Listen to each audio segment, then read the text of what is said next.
everybody, to another night of San Rafael Pacific's baseball from downtown San Rafael. Albert Park opened in 1950.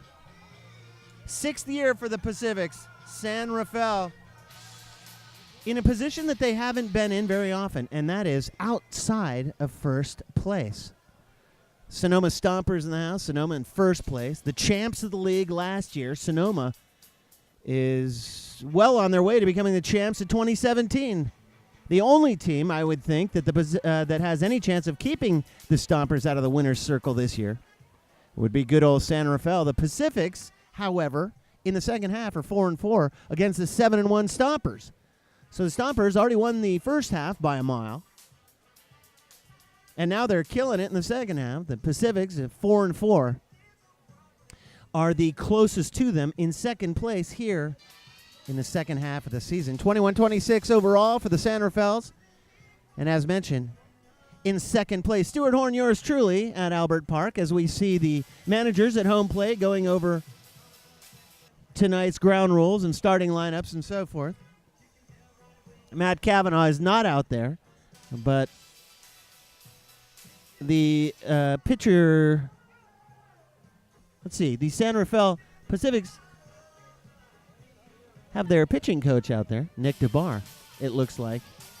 It's hard to tell from this angle. I'm not sure who's out there, to tell you the truth. But I can tell you that next to me, to my right, is my trusty sidekick, Tressa Furry. Hello. Hi. Hello. I'm so happy to be on the air with you again. We haven't been on the air together in a long time. It's been a while. Yeah, but this is the first time here at San Rafael Professional Baseball and CMCM's coverage of the 2017 San Rafael Pacifics. Well, it looks like the ground rules are done, and we are about ready for baseball. Our plate umpire tonight, sent down from the Pacific Association of Professional Baseball Teams, is Eric Thompson. And in the field is Ricardo Rodriguez, Stuart Horn, and Tressa Furry. Here at Albert Park. Opened in 1950, a gift this land from Jacob Albert, one of the, arguably one of the most successful businessmen in San Rafael history. Donated this land back when this was the outskirts of San Rafael. This is way outside of town. And now it's midtown, really. A perfect night for baseball. Now, I checked my iPhone for the game time temperature. It says it's still 80 degrees downtown, but it doesn't feel like that, Tressa. Not at all. It made me feel like that in Sacramento, where I came from just for tonight. But I wouldn't stay here. No, it feels like it's about 70 right now, and it's going to get down to the low 60s. What's interesting is the prevailing wind, which blows out over left field here at Albert Park, is blowing in from left field tonight. So it is a contrary wind. And we'll bring to you now tonight's starting lineups. The 2017 San Rafael Pacifics, brought to you by the Community Media Center of Marin. For the visiting Stompers, who will be batting first, they will be sending Matt Hibbert to lead things off. He'll be in center field. He'll be followed by Marcus Bradley, the right fielder. Joel Carranza will be the DH, batting third tonight. Isaac Wenrick batting cleanup, the first baseman. Yuki Yosuda will be starting tonight at second base, batting fifth, with Scott David at third base, batting sixth. Daniel Comstock will start tonight behind the plate, batting seventh, with Masa Miyadera, the shortstop, batting eighth. Matt Lococo will start in left field and bat ninth. And Tressa will bring you the line on tonight's starting pitcher for the visiting Sonoma Stompers, Scott Plaza. Tressa, the line, please. All right, so let's talk a little bit about Scott Plaza. He has pitched 8 games with 47 innings pitched, given up 42 hits, 24 runs, 23 of those being earned runs. He has given up 20 walks and 33 strikeouts, so his strikeout-to-walk ratio is looking pretty good. And his record is 3-0 with a 4.40 ERA. All right, a 4.40, pretty stingy ERA for the San Rafael Pacifics, who are 4-4 in the second half under Matt Kavanaugh. Kavanaugh, the manager of the good old San Rafaels for the last 3 years. The center fielder, Cameron Monger, the first-year man of the Pacifics, who seems to have been doing it all. Good old Monger's going to lead off tonight. He'll be followed by Demetrius Moorer tonight batting second in left field. Jake Taylor at first base will bat third, followed by Brent Gillespie, the DH. Gillespie batting cleanup will be followed by Zach Goldstein, the third baseman. Batting sixth will be Juan Herrera at shortstop with Aaron Brill, the second baseman, batting seventh. Batting eighth is Mark Lindsay behind the plate, and Kyle 80 will start in right field. The line on tonight's starting pitcher, James McReynolds, brought to you by Tressa Furry. So James McReynolds is San Rafael's own, and this is his second season pitching in San Rafael. His record's 2-3 with a 6.62 ERA. He has played in 9 games, 8 of those he has started, pitching 50 in a third innings, giving up 66 hits, 40 runs, 37 of them being earned, 20 walks, 59 strikeouts, which is pretty impressive, 8 home runs given up, but no hit by pitch, and hitters hit 299 off of him with a 1.7 whip. Well, there you go. Very complete. McReynolds, a 6.62 ERA against Plaza with that 4.40. We'll pause now for the national anthem.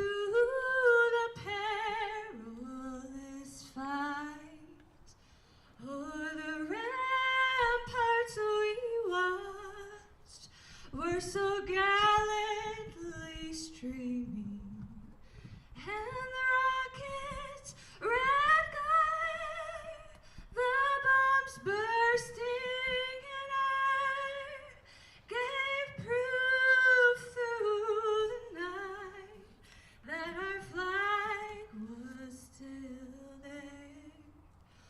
Oh, say does that star-spangled banner yet wave o'er the land of the free and the home of the brave. Well, there you go, everybody. We are ready for baseball. Pacific Style 2017 season. Pacifics are out on the field. Stompers in the house. Pacifics snuck out a win last night, 8-7 late in that game. The Pacifics were able to draw a walk with a run in last night in the 8th inning to tie the game, and an RBI to bring home the winning run, and held on for the win 8-7 last night to hang in there. The Pacifics really need to win all but just a game or two against Sonoma if they want to have any chance to do any damage in the second half. Sonoma's already beaten everybody in the first half and assured themselves of a playoff berth. But if the Sonomas win Tressa in the second half, there will be no playoff. There will be no reason to have a playoff because Sonoma will have won both halves of the season. Sounds like Sonoma is really dominant, and I'm sure that's a little bit unusual for the Pacifics because they have such a winning reputation, but by looking at this dugout, that doesn't seem to bother them too much. They look pretty confident and having fun, and so I think they're going to be able to lock in. Yeah, that's a very good point, that if anybody is confident, it's the Sonoma Stompers, who have just been absolutely dominant this season throughout the league. The Pacifics are out getting warmed up the last couple of tosses. Defensively for the San Rafaels, Demetrius Moore in left field, Cameron Monger in center field, with Kyle 80 in right field. That's right, 80 returning to action over in right field after suffering the thumb injury on his right hand. Zach Goldstein, the first-year man for the San Rafaels at third base, with Juan Herrera at short. Aaron Brill tonight starting at second base with good old Jake Taylor at first. Taylor has driven in at least one run in 19 of the last 28 games the Pacifics have played. Mark Lindsay behind the dish tonight with James McReynolds in that 6.62 ERA to get things started on the hill for San Rafael. Hibbert's going to lead off for the Sonomas. The right-hander McReynolds deals a fastball, is stroked up the middle for a base hit. Hibbert one swing and a single.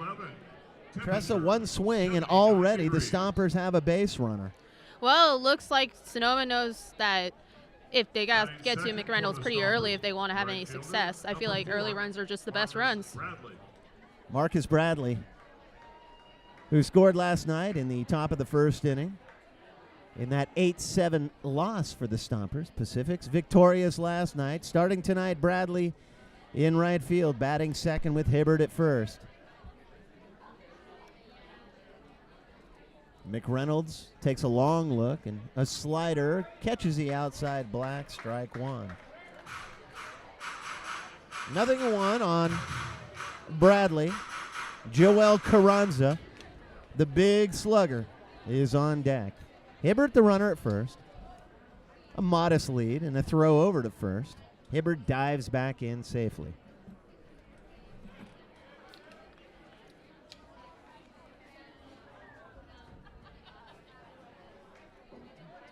And another throw over to first, and clearly McReynolds is totally preoccupied with Hibbert over at first base. Mm-hmm. Bradley on the season, batting .313 in 44 games. He squares to bunt, takes a breaking ball, an appeal out. I thought it was an appeal, but apparently it was a called strike. So it's 0-2 now on Marcus Bradley. Carranza is on deck. This is the 129th AB for Bradley this season. Another throw over to first base, and Hibbert scurries in safely. 3 doubles, 1 bomb for Bradley, 27 driven in. He's walked 44 times, struck out 35 times. Here's a pitch, a breaking ball, taken! Strike 3, Bradley's gone. Bradley stood in the batter's box, Tressa, in disbelief, but clearly it was a quality pitch. Right. 1 away, Bradley goes looking, and here's Joel Carranza. It's Corte Madera night here at the ballpark. Everybody who lives in Corte Madera can come on down to the field and get in for free. All you have to do is show them your license or some sort of identification to prove you're a Corte Madera resident. They'd probably believe you if you just told them. Hey, I live in Corte Madera. Another throw over to first, snapper. Hibbert dives in safely. Joel Carranza, the big right-handed slugger, DHing tonight in the 3-hole with 1 down. No score here, top of the first inning. Horn and Furry together again. Carranza stands in. Hands high. Breaking ball had him locked up. Strike 1. Well, after the very first pitch of the game to Hibbert, who stroked it up the middle, McReynolds been looking pretty good. Yeah, I can tell he has really good command of the strike zone. That or the umpire is just being very generous to him right now. No, I think the former was absolutely true. The I agree. cleanup batter, Isaac Wenrick, is on deck. Another snap throw over to first. And Hibbert dives in safely again. For now, it's Carranza. Carranza batting .327. On the season is always a threat. Something off speed is low and away, 1-1. .327 right out of the gate for Carranza. He's been a pain in the neck of the good old San Rafaels forever. Wenrick, he backs up with .325, so the top of the order for the Sonomas is loaded. Carranza stands back in there 1-1. 1 down. Fastball is fouled right over our heads into the Kirby Cove. Just off of first base. Kirby Cove, where all the kids hang out and play wiffle ball. It's a great place to come. We have a good crowd on hand tonight at Corte Madera night. In fact, Diane first threw out the first pitch. She's the mayor of Corte Madera. Came by and said something nice to Tress and I before we got started. A breaking ball, and Carranza waves at it. It was nowhere near the strike zone. In fact, it was so far out of the strike zone that Lindsay had to dive for it from behind the plate, and Carranza's gone. So Joel Carranza goes down in 2 consecutive strikeouts. Leads to Isaac Wenrick, the cleanup batter. Wenrick, the first baseman tonight, as mentioned, batting .325 in 160 at-bats. He's hit 52 times, 37 driven in on 4 bombs. The big left-handed slugger stands in, and a breaking ball is swung on and missed. Strike 1. Yuki Yasuda's on deck. Wenrick, the big first baseman, has been around the league for several years now, and is one of those guys you would love to have a team full of guys like Wenrick. Holds the hands very high now. McReynolds, who's been solid with the strike zone, delivers a slider in there, taken, and it's 1-1. Wenrick couldn't believe it the same way, Tressa, that Joel Carranza couldn't believe strike 3. The same way that Marcus Bradley couldn't believe strike 3. So clearly McReynolds' deception is on point. Yasuda's on deck. It's 0-2 to the big slugger, Isaac Wenrick, a snap throw over to first base. And again, Hibbert dives back in safely. You can't miss Hibbert. He has those Dayglow orange shoes on. No the kidding. spikes. And a breaking ball is about 57 feet. It bounces right in front of home plate. Gets away from Lindsay momentarily, but taken by Wenrick. It's 1-2. What I'm noticing about McReynolds is that he's very strategic with the way he throws to first. It kind of may throw the hitter off, so maybe that's why he's having good command of the strike zone and they're being fooled. That's a pretty good point. Wenrick is batting .458 in the last 7 days. Shows you how good the Stompers have been playing. Fastball is up and away. It's 2-2. So .325 in the season, but .458 so far. And that wide angle you're seeing now, folks, gives you an idea of the sunshine. Here's the next pitch to Wenrick. It's chopped off of home plate and foul. And we'll do it again. 2-2. The sixth pitch of the at-bat coming up. Matt Hibbert started things off the first pitch of the night. He just roped it right up the middle for a base knock. Bradley goes down looking. Carranza goes down swinging. And with 2 away, Wenrick stands in 2-2. High fastball is slashed out onto Anderson Drive. Foul. Seventh pitch of the at-bat coming up. We're at Albert Park, everybody, the home of the San Rafael Pacifics. This is the 6th season for San Rafael. And they have 3 championships to their credit. However, Sonoma, not only the champs last year, but are very close to closing things out this year.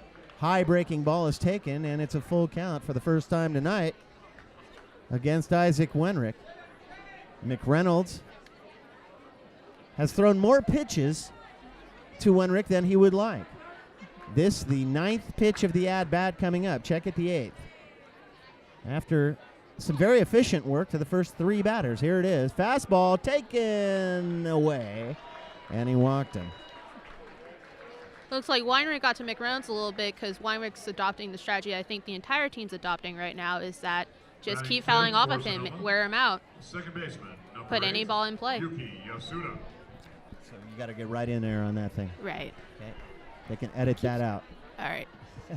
See how mine is? So I moved mine up so I get a good angle on it. Mine keeps falling down, though, like that. Okay, so you can tighten it with a dime or something. I might have a dime. Or do it between innings. All right. We're back underway, everybody. Yuki Yasuda stands in with 2 down and 2 on. Hibbert out there at second base in scoring position. Wenrick at first base. And Yasuda stands in, takes the first pitch indoors for a ball. Check it for a strike. Fastball is stroked to short. Scooped up by Herrera. Underhanded to the covering Brill at second base. And Yasuda goes down 6 to the covering 4 to end things. As we go to the bottom of the first inning, the Pacifics will be sending Cameron Monger, Demetrius Moorer, and Jake Taylor. Bottom 1, no score. We now will send it down to Taylor Williams on the field for a little recap. Take it away, Taylor. Hi, and that's the end of the top of the first inning. Pitcher James McReynolds starts off with a leadoff hit, and after that has 2 strikeouts. Looking sharp, follows that with a walk, but gets the ground ball and ends the inning. Pacific's looking good to start it off. They're going to come up to bat. Now back to Stu. Bottom of the first inning. At Albert Park. Good to see everybody right here on CMCM's coverage of the 2017 San Rafael Pacifics. Pacifics in second place here in the second half of the season. First half went to the Stompers. Cameron Monger, first-year man of the San Rafaels, stands in against Scott Plaza with that 4.40 ERA. And Tress will reread the line on Plaza here in a moment. Big right-hander. Plaza stands in the sunlight and throws into the shaded area, which is one of the interesting characteristics of Albert Park, the field here at Albert Park. Monger takes low for a ball, 1-1. It'll be Monger followed by Demetrius Moore and Jake Taylor, a mighty hack at a breaking ball. And Monger is behind in the count, 1-2. Scott Plaza with that 4-4-0 starting tonight on the hill for the Sonomas as Monger stands in. One more pitch and we'll have the line. A breaking ball is chopped towards short. Coming in on it is Mayudera. And the throw is late and Monger's safe. So the line on Plaza. Yes, Plaza has pitched 8 games, 47 innings pitched, given up 42 hits, 24 runs, 23 of those being earned runs, giving up 20 walks to 33 strikes, so his walk ratio is pretty good. Like I said, he has a 3-0 record, and as you just stated earlier, he has a 4.40 ERA. All right, 4-4-0 against McReynolds, 6-6-2.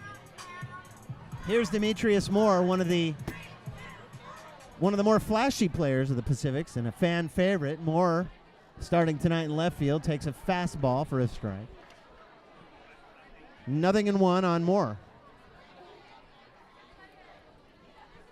Monger, that infield single.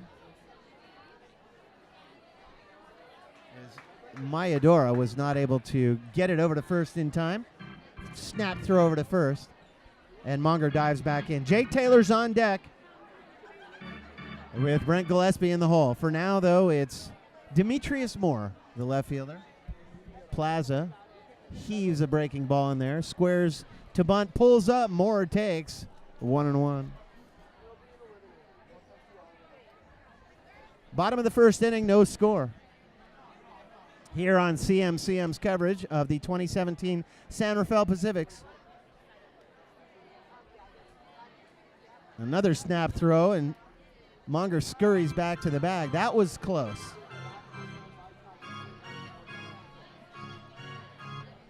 Isaac Wenrick at first base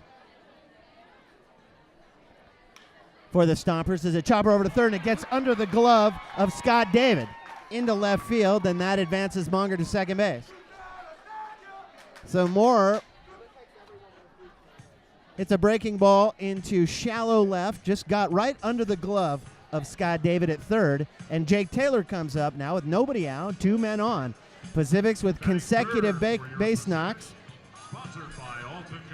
And maybe the Pacifics have a little something going. So I need to see all of this, please. Thank you. I don't know how to. You'll have to put it up there. Okay. It's just weird because I'm left-handed. So. Oh, that is weird. Thanks. I'm sorry to hear that. Well, you said it, not me. I know. I would never have said it first. All right. Here we go, everybody. Jake Taylor, the big slugger. Right-handed hitter. Wears the hose very high. This is chopped right back to Plaza. He throws on to second for 1. Back into the double play. Got him at first. And on the play, Monger had already taken a huge leap off of second base. So a double play. Taylor goes down 1 to 6 to 3. Monger advances to third on the play. Moore is caught on his way to second, and Taylor on the back end. A double play, and here's Brent Gillespie, the DH in the 4-hole. Gillespie batting .277 is a left-handed slugger.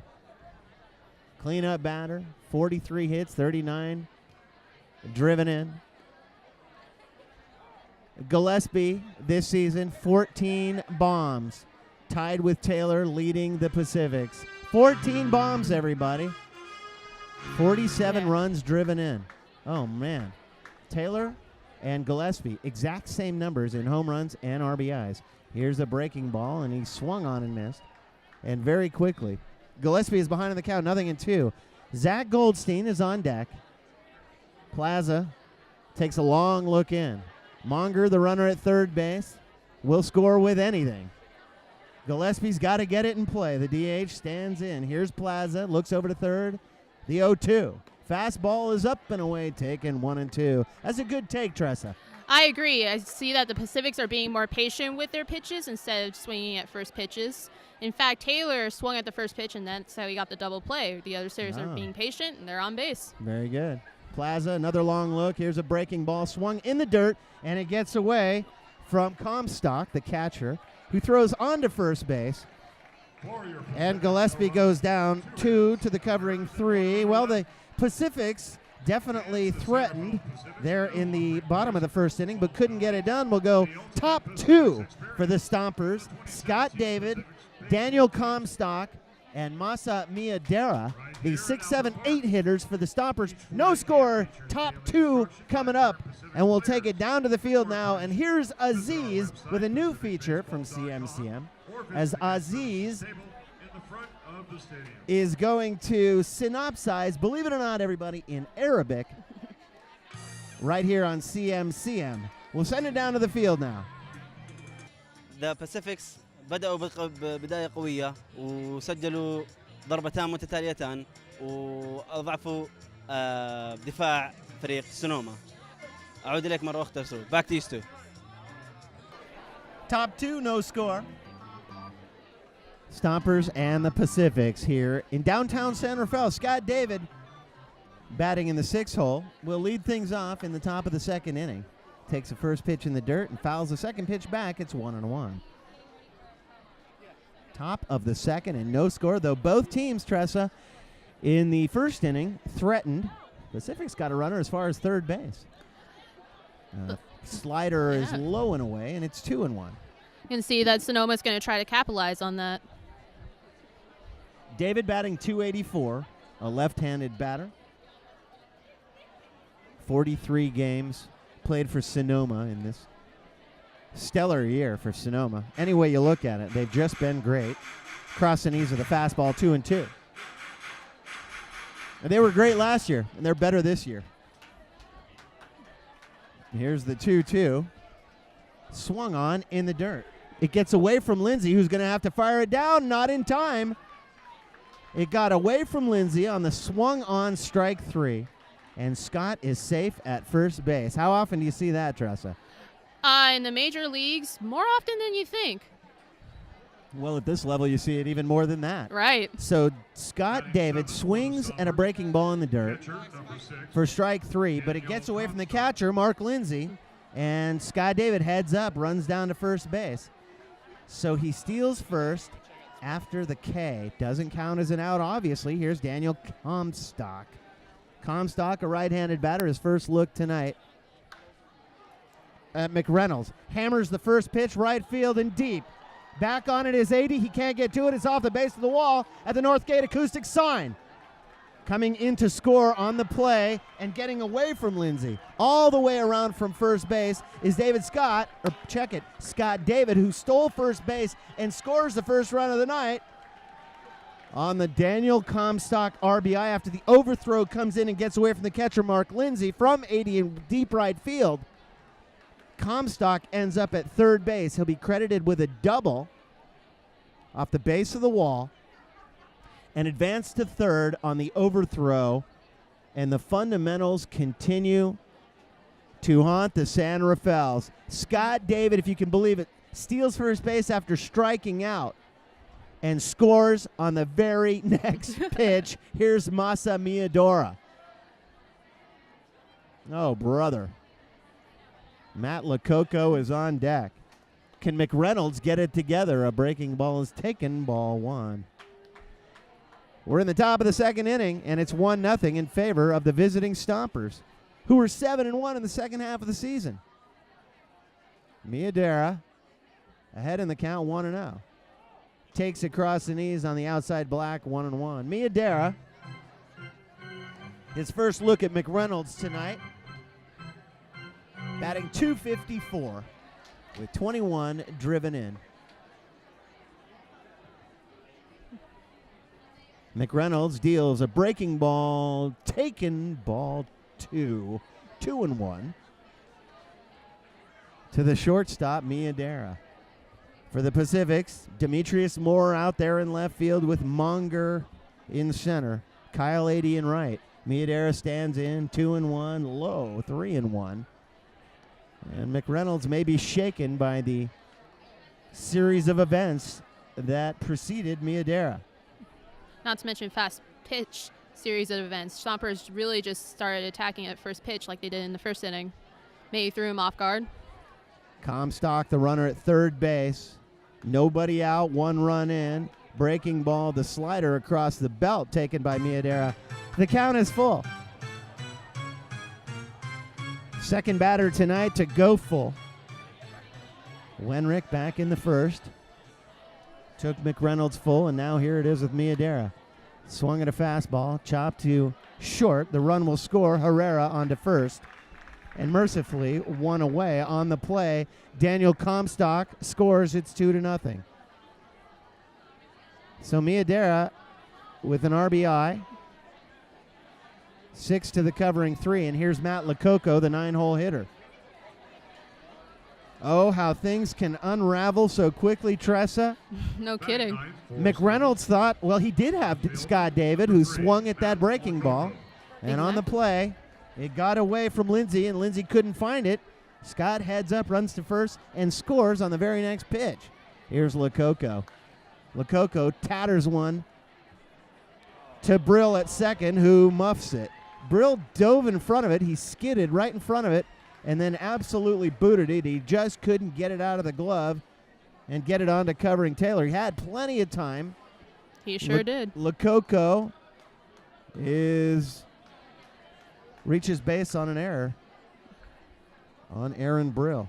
So E4 and Lococo's at first, and now we go back to the top of the order. Now batting for the Stompers, center fielder Matt Hibbert. Hibbert swung at the very first pitch of the night, his first at-bat, and roped it right up the middle, all the way out to Monger in center field. Snap throw over to first, and Lococo is back.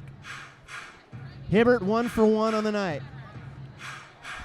McReynolds needs to dig deep, Tressa, and get it together. I agree, because Hibbert's going to swing at that first pitch like he did in the last at-bat. He may very well, batting .287. This is a breaking ball as opposed to his first at-bat, which was a fastball, but as Tressa thought, Hibbert swung at the first pitch and chops it foul, a strike. Marcus Bradley is on deck. It was a good start to the night, except for that first hit for McReynolds. McReynolds, a big, tall right-hander, delivers a slider out to short. Underhanded to the covering Brill at second base on the back end of the double play. Could not get the very speedy Hibbert. So Hibbert's alive at first. On the play, Lococo is picked off 6 to the covering 4. Hibbert's at first on a fielder's choice. Not a hit, but he's on base again. And Marcus Bradley makes his way out. Bradley went down looking back in the first inning. 2 away, 2 runs in, and 2 errors by the San Rafaels here in the second. That's a great big yuck. Bradley stands in with Joel Carranza on deck. McReynolds needs to get out of this thing right now. He's got Hibbert at first and a snapper over to first. Hibbert scurries back in safely. Bradley, batting .313, is no slouch. A left-handed batter starting tonight in right field. McReynolds deals a slider away. 1-0. A daunting task, really, when you think about it, with Carranza on deck, then Wenrick. Bradley in the 2-hole with 2 down and 2 in. He's got to get him right now, get the team back into the dugout, and get some knocks. Fastball is taken, and Bradley knew it. He does not argue with home plate umpire Eric Thompson. He didn't even think about arguing, Tressa. Perfect pitch. I wouldn't. He's seen those strikes before in the last at-bat, so McReynolds can command it if he wants. That's right. Remember how he argued when he went down looking in the first. This last pitch, he didn't argue at all. It's 1-1.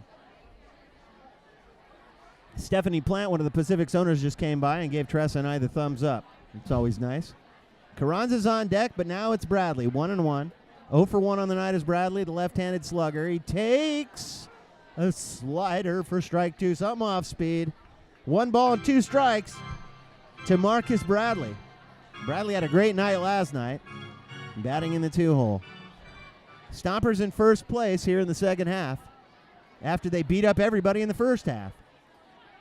Stompers on their way to winning consecutive championships. No team has ever done that in the Pacific Association. Chopped to short. Scooped up by Herrera. Off-speed throw. On to Taylor. Got him. And Marcus Bradley goes down 6 to the covering 3 to end things. But the Pacifics with 2 errors and 2 outs, and 2 in, are now looking uphill. We'll go bottom of the second inning, and it will be Zach Goldstein, followed by Juan Herrera and Aaron Brill. Pacific's down 2-0 as we go to the bottom of the second. But for now, we'll take it down to Taylor Williams on the field. Sonoma Stompers, they scored 2 runs and off a double from David Comstock in an RBI single. They now lead 2-0, and unfortunately for Pacific's second baseman, Aaron Brill, he had 2 errors in the inning. They're going to have to shore up that defense if they want to stay in this game later on. Now back to Stu. Welcome back, everybody. Bottom of the second inning, and it's 2-0 in favor of San Rafael. Stuart Horn and Tressa Fury with you on the 2017 coverage by Community Media Center of Marin of the San Rafael Pacifics. So happy to be here. Me too. This is great. Worth the trek from Sacramento. Yeah, well, there you go. A student at Dominican, Tressa, is going to be a junior. Sure am. Yeah, we're going to be starting here in a couple weeks, so she came down from home in Sacramento just for this broadcast. Appreciate the effort. Always, Stu. Zach Goldstein leads off with a chopper over to short, picked up by Mayadora. On to first, where Wenrick picks it up. 6 to the covering 3, 1 away very quickly. Here's Juan Herrera, his first at-bat of the night. In the top of the second inning, the Stompers put 2 on the board, and the Pacifics cannot lose. The Pacifics at this point in the season are in a must-win situation pretty much the rest of the way, if you can believe that. Mm-hmm. And that's a tall order. Sonoma 7-1 in the second half. They were perfect coming into the game last night, but the Pacifics were able to get past them 8-7 late in the game. Herrera takes a breaking ball for a strike. Fouls one back, and he's quickly behind in the count, 0-2. Aaron Brill is on deck. Herrera, the shortstop, is batting .225. 1 bomb, 5 driven in 59 at-bats. Check it, 71 at-bats. Here's the 0-2. Upstairs from Plaza. The fastball, 1-2. Goldstein led things off here in the bottom of the second inning with a chopper out to short, which was easy pickings for Miyadora. A check swing. The appeal out to the field umpire, Ricardo Rodriguez, and he says, that's a strike. So Juan Herrera goes down swinging, 2 away. And here's Aaron Brill. Oh, there's nothing worse. I shouldn't say nothing worse. There are a few things worse, Tressa, than being called out by the field umpire on an appeal. That's downright terrible. Here's Brill. Brill batting .289. A right-handed batter takes a slider away.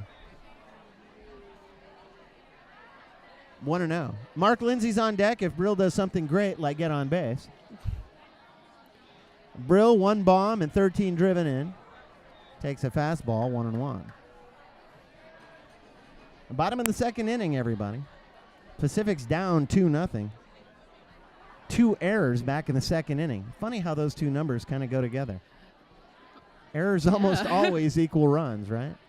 Oh, a Usually. big breaking ball. Brill swings right over the top of it. Plaza just snapped one off that 4.40 ERA. Snapped off a big, funky, looping breaking ball, and Brill was confused.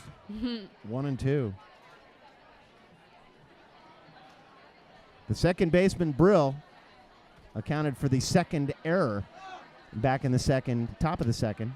And Brill would like to get on base here minimally. Here's the 2-2. Broken bat, chopper over to third. To his left is David. On to first in time, and the Pacifics go in order here in the bottom of the second. Well, 2 complete as Brill goes down 5-3, leaving Mark Lindsay on deck. It's slightly painful.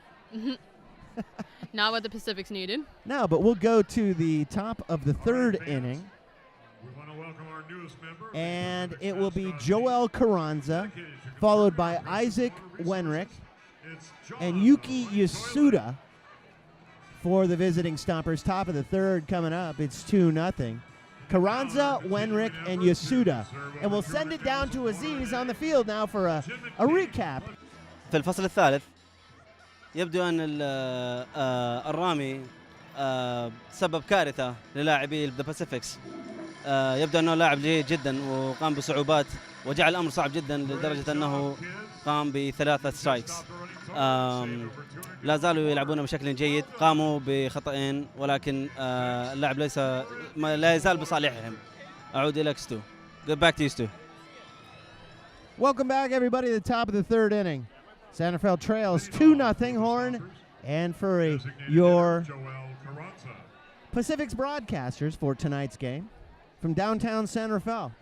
Matt Kavanaugh's San Rafael Pacific's trail by a pair here in the third. Joel Carranza leads thing off. Carranza struck out in the first inning, takes a breaking ball from James McReynolds. Ball one. It'll be Carranza, followed by Isaac Wenrick and Yuki Yasuda here in the third. McReynolds deals down low, 2-0. Wenrick is on deck, but for now it's Carranza, and Carranza stands in and takes 3-0. Not the way that McReynolds wanted to get started. No, in the first inning, he had command of the strike zone, but past 2 innings, he's kind of lost that, and that's hurt him quite a bit. The errors don't help either. The errors sure hurt when it comes to momentum, don't they? Mm-hmm. Across the knees, and Carranza was taking all the way. A perfect strike down the heart of the plate. Carranza 0 for 1 tonight with a strikeout back in the first. And he wasn't happy. And he hammers one foul first base line toward Jane's First Base Cafe. And McReynolds is clawing his way back into this at-bat. It's a full count. Carranza leading things off here in the third inning. A wide open stance, as you can see. And here's the pitch for McReynolds. Take, and he walked him. Carranza with that veteran eye. Now batting for Sonoma. Did a stint in the majors. Never made it past AAA. That was in 2007. Carranza's now at first base. Here's Isaac Wenrick.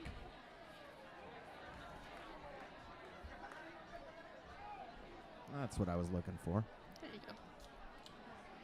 Wenrick batting .325. Was walked back in the first inning and stranded at first base. Takes indoors, ball one. Wenrick, believe it or not, who suffered a heart attack Really? a couple of years ago and was revived by one of the kids he was coaching, as I understand, Aw. and now is in good health. McReynolds deals down low, and it's 2-0 to Wenrick, and Mark Lindsay needs to go talk to him, and I think it's a good time, Tressa, to get out there and try and calm McReynolds down. He was really rattled in the second inning. I agree. He hasn't thrown a first pitch strike since the little bit in the second inning, but all the rest of them have either been first pitch swings or first ball pitch. So just reminding him you can command the strike zone, and that's about that. Wenrick, with 4 bombs and 37 driven in this season, holds the bat very high. A perfect slider across the knees, taken 2-1.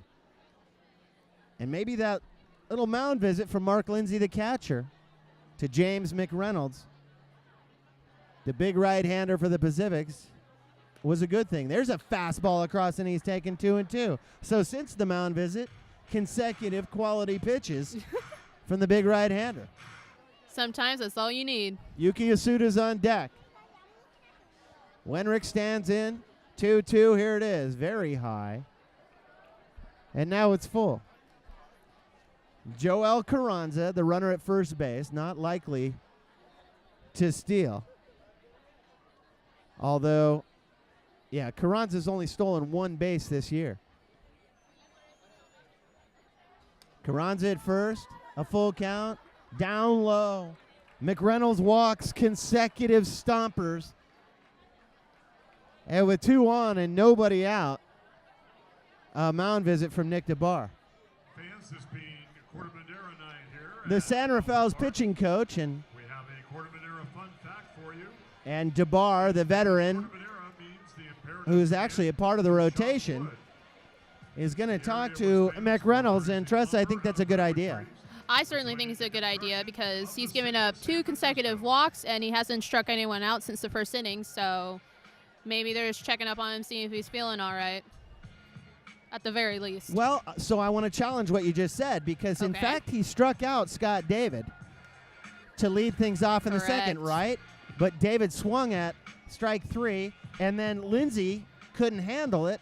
David got down to first base, stole on the very next pitch. So he did strike him out, but that seemed to be sort of the turning point for McReynolds as far as the momentum. I agree. Everything shifted right then. The Pacific's got to help him out of this hole. Yuki Yasuda, who was thrown out by Juan Herrera to end things in the first, stands in now.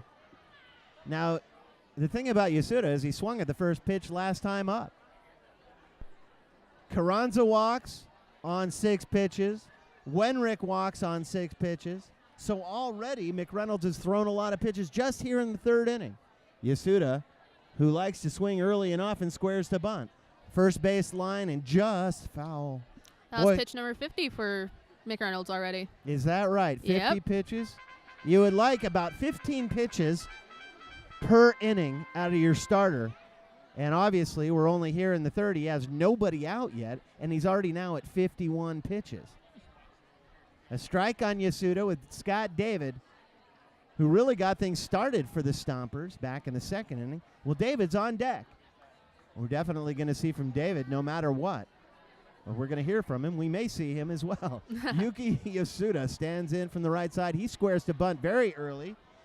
McReynolds leans off the rubber and comes home. Oh, he nailed him with a breaking ball. No! Yasuda dove out of the way. I thought he got him in the shoulder.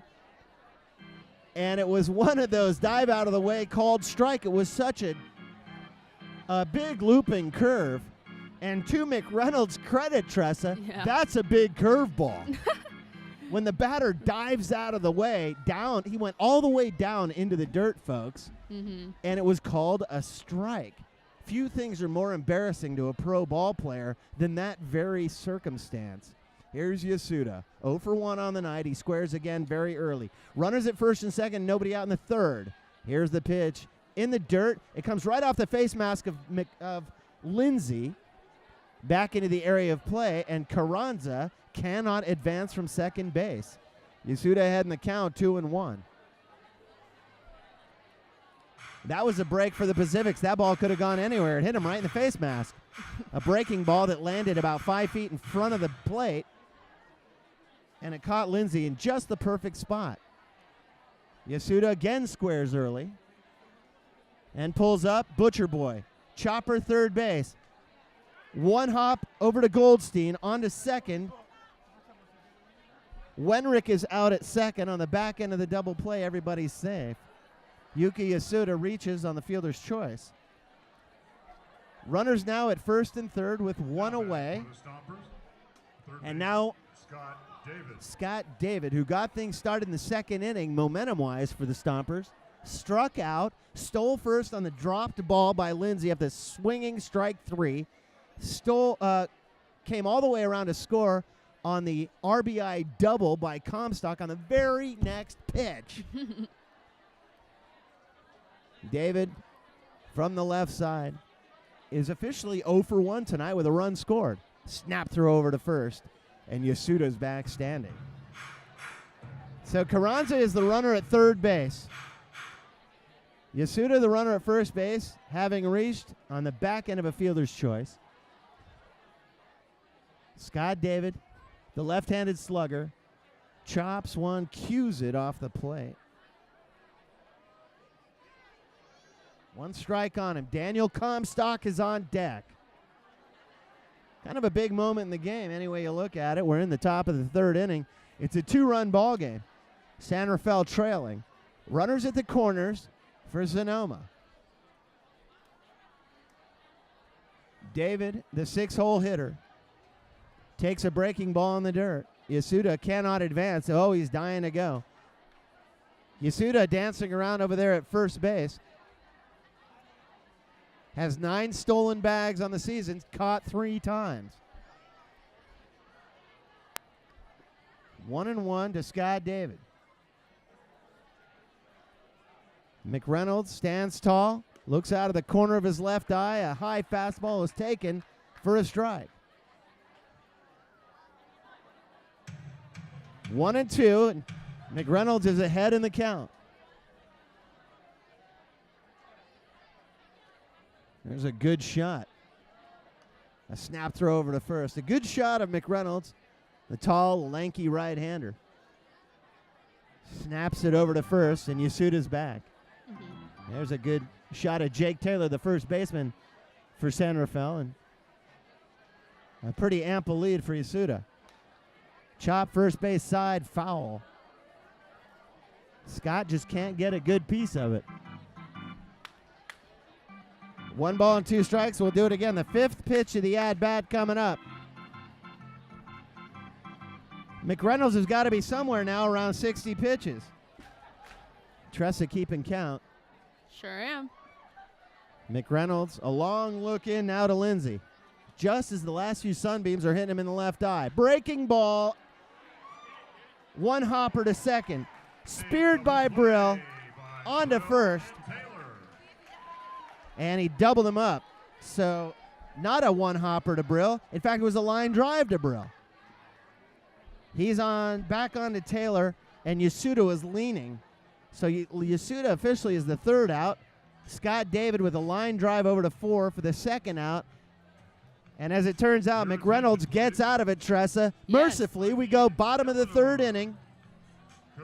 It'll be Mark Lindsay, Kyle Adey, and Cameron Monger, the 8-9-1 hitters for the San Rafael Stompers lead 2-0. Bottom of the 3rd coming up, and down to the field. We'll take it to Taylor Williams. Eventful half inning for the Pacifics. Pitcher James McReynolds led off with being kind of erratic and giving up 2 walks, but he fixed things up real easy and came back with a strong rest of the inning. The Pacifics, down by 2, look to add some runs on the board. Now back to Stu. Welcome back, everybody. We're in the bottom of the 3rd inning now here in downtown San Rafael. Pacifics are trailing by a score of 2-0, and here's Mark Lindsay. Lindsay's first at bat, if you can believe it. Already working on the 3rd time through the order for the Stompers. Just about. And Lindsay, his first at bat. The Pacific's got to get something going. Lindsay takes a breaking ball. Strike 1. Lindsay, Adey, and Monger here in the bottom of the 3rd inning. 2-0. Stompers. Breaking ball away. 1-1. Lindsay this year batting .371. 35 at bats is all.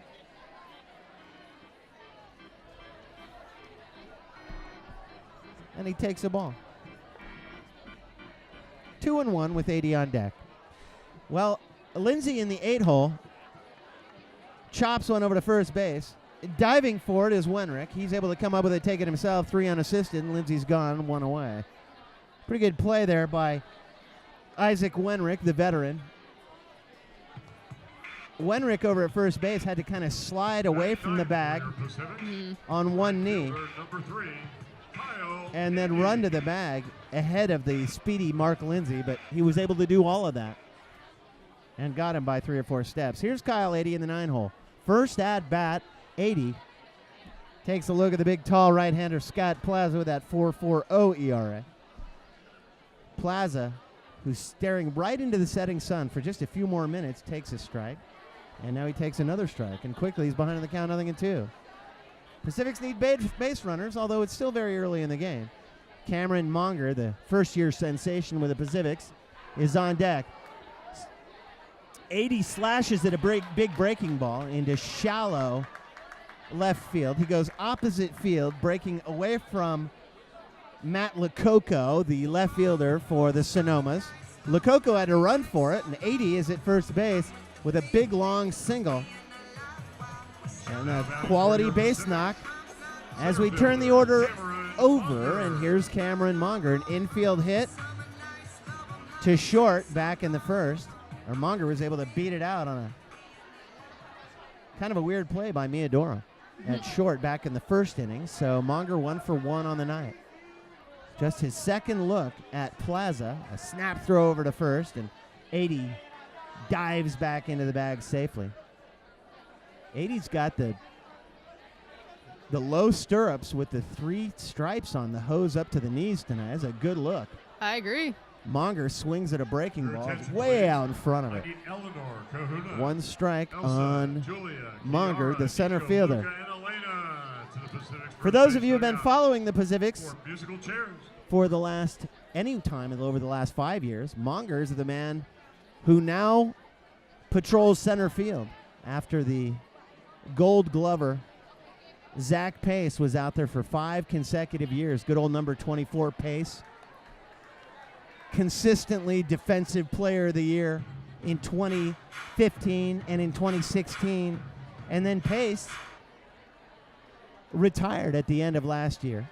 So Monger's a center fielder now for the Pacifics, who's been doing just a great job of breaking ball, and Monger's behind in the count, 0-2. Monger is batting, believe it or not, 404. Pretty good for a leadoff hitter. I would say. 4 home runs, 12 RBIs. Snap throw down to first base from Daniel Comstock. And it's 1-2. 80 gets back in plenty of time after Monger takes. Demetrius Moore is on deck. Monger stands in, a right-handed batter. Batting 404. Here it is from Plaza. A breaking ball is low and taken, and now it's 2-2. 1 for 1 on the night. And now Plaza wants a new ball. That last one might have been scuffed up too much. Although for a pitcher, I doubt you can scuff it up too much. The more scuffage on the ball, the pitchers usually like them. Yeah. The pitchers, though, they want it just so. And if every stitch is not perfect, they're going to take a new ball. Chopped over to third on the short hop. Picked up by David on the way to second in time, but not on the back end of the double play. So 80 is taken out at second base. Cameron Monger reaches first base on the back end of the double play, was not completed. So it's a fielder's choice. So he's 1 for 2 on the night. And that brings up Demetrius Moore. 1 away, and Monger the runner at first base. Moore with a line shot into left field for a single, his first at-bat back in the first inning, with Jake Taylor on deck. Pacifics really need Moore to reach base here and get the 3, 4, 5 batters up. He squares the bunt and pulls up, takes low. Ball 1. I'm a little confused as to why he's bunting with 2 outs, unless he really believes in his speed. Well, that's a good point. 1, 2 outs. And he may have just been kidding. Because he certainly pulled up early enough, and then he doesn't offer here at the second pitch. So it's now 1-1 to Moore with Taylor on deck. There are 2 away, as Tressa mentioned. We're in the bottom of the third inning, everybody. Sonoma leads by a score of 2-0. 1 hopper over to Scott David. He doesn't even need to move his feet over at third base. A hard throw to the covering Yuki Yasuda at second base, and Moore goes down 5 to the covering 4 to end things. And the Pacifics just cannot get a run across. The score remains 2-0. We go to the top of the 4th inning. And coming up for Sonoma will be the 7, 8, 9 batters in Daniel Comstock, in Masa Miyadera, and Matt Lococo. 7, 8, 9 batters. Top 4 coming up. 2-0 Stompers as we go to the top of the 4th inning, and we'll go to Aziz on the field. سبب سونوما كانوا متقدمين في اللعب وعن طريق الفاولز او الايرورز، لهذا السبب هم متقدمين الى الان في الجيم. كان معكم عزيز من قناه مارين تي في. Top of the 4th inning.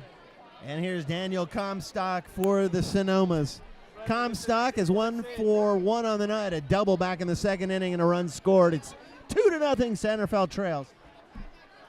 McReynolds still out on the hill, dealing. Slider is low. It's 2-0 to Comstock. Masamiadera's on deck with Matt Lococo in the hole. Comstock, a 7-hole hitter. From the right side, wide open stance, takes away 3-0. McReynolds has got to get it together. That's what happened in the first step out of the last inning. He was down 3-0, but he did come back to 3-2 count before he gave up the walk. So there is a little bit of hope. A little light. You're right. Always looking for the positive. Tressa across the knees, 3-1. Comstock is batting .233 coming into tonight's action. 2 bombs, 12 driven in. Make it 13 because he picked up an RBI back in the 2nd.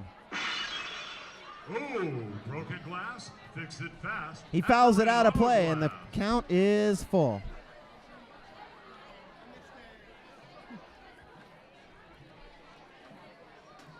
Very quickly, McReynolds deals in the dirt, and he walked another one.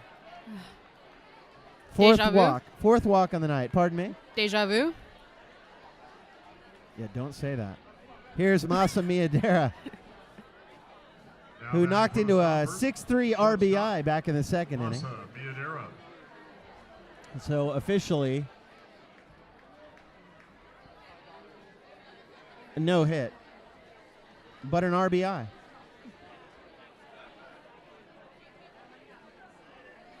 Miadera batting in the 8th hole.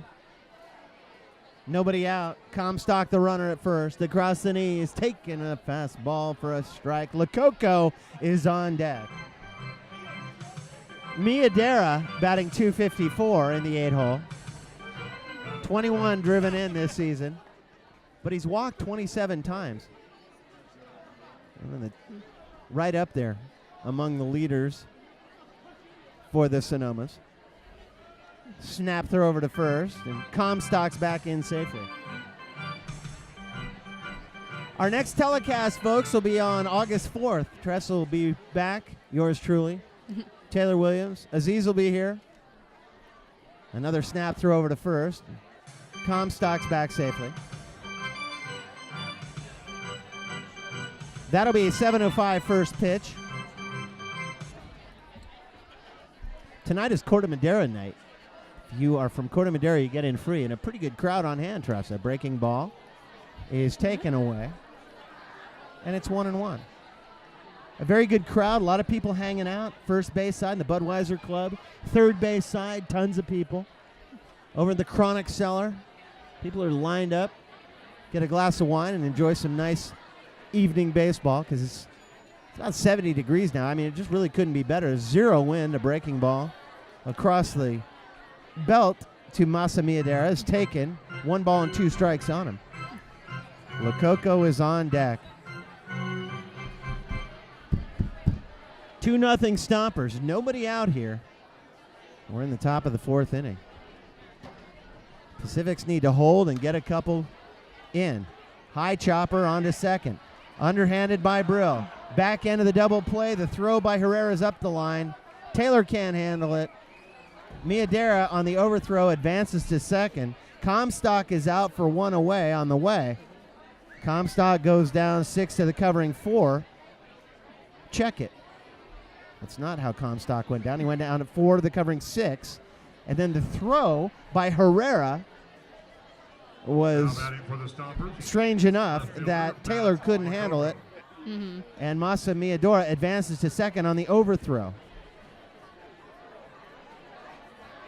So Miadera reaches on the fielder's choice, advances to second on the overthrow. Another error, the 3rd of the night for the San Rafaels. And here's Matt Lococo.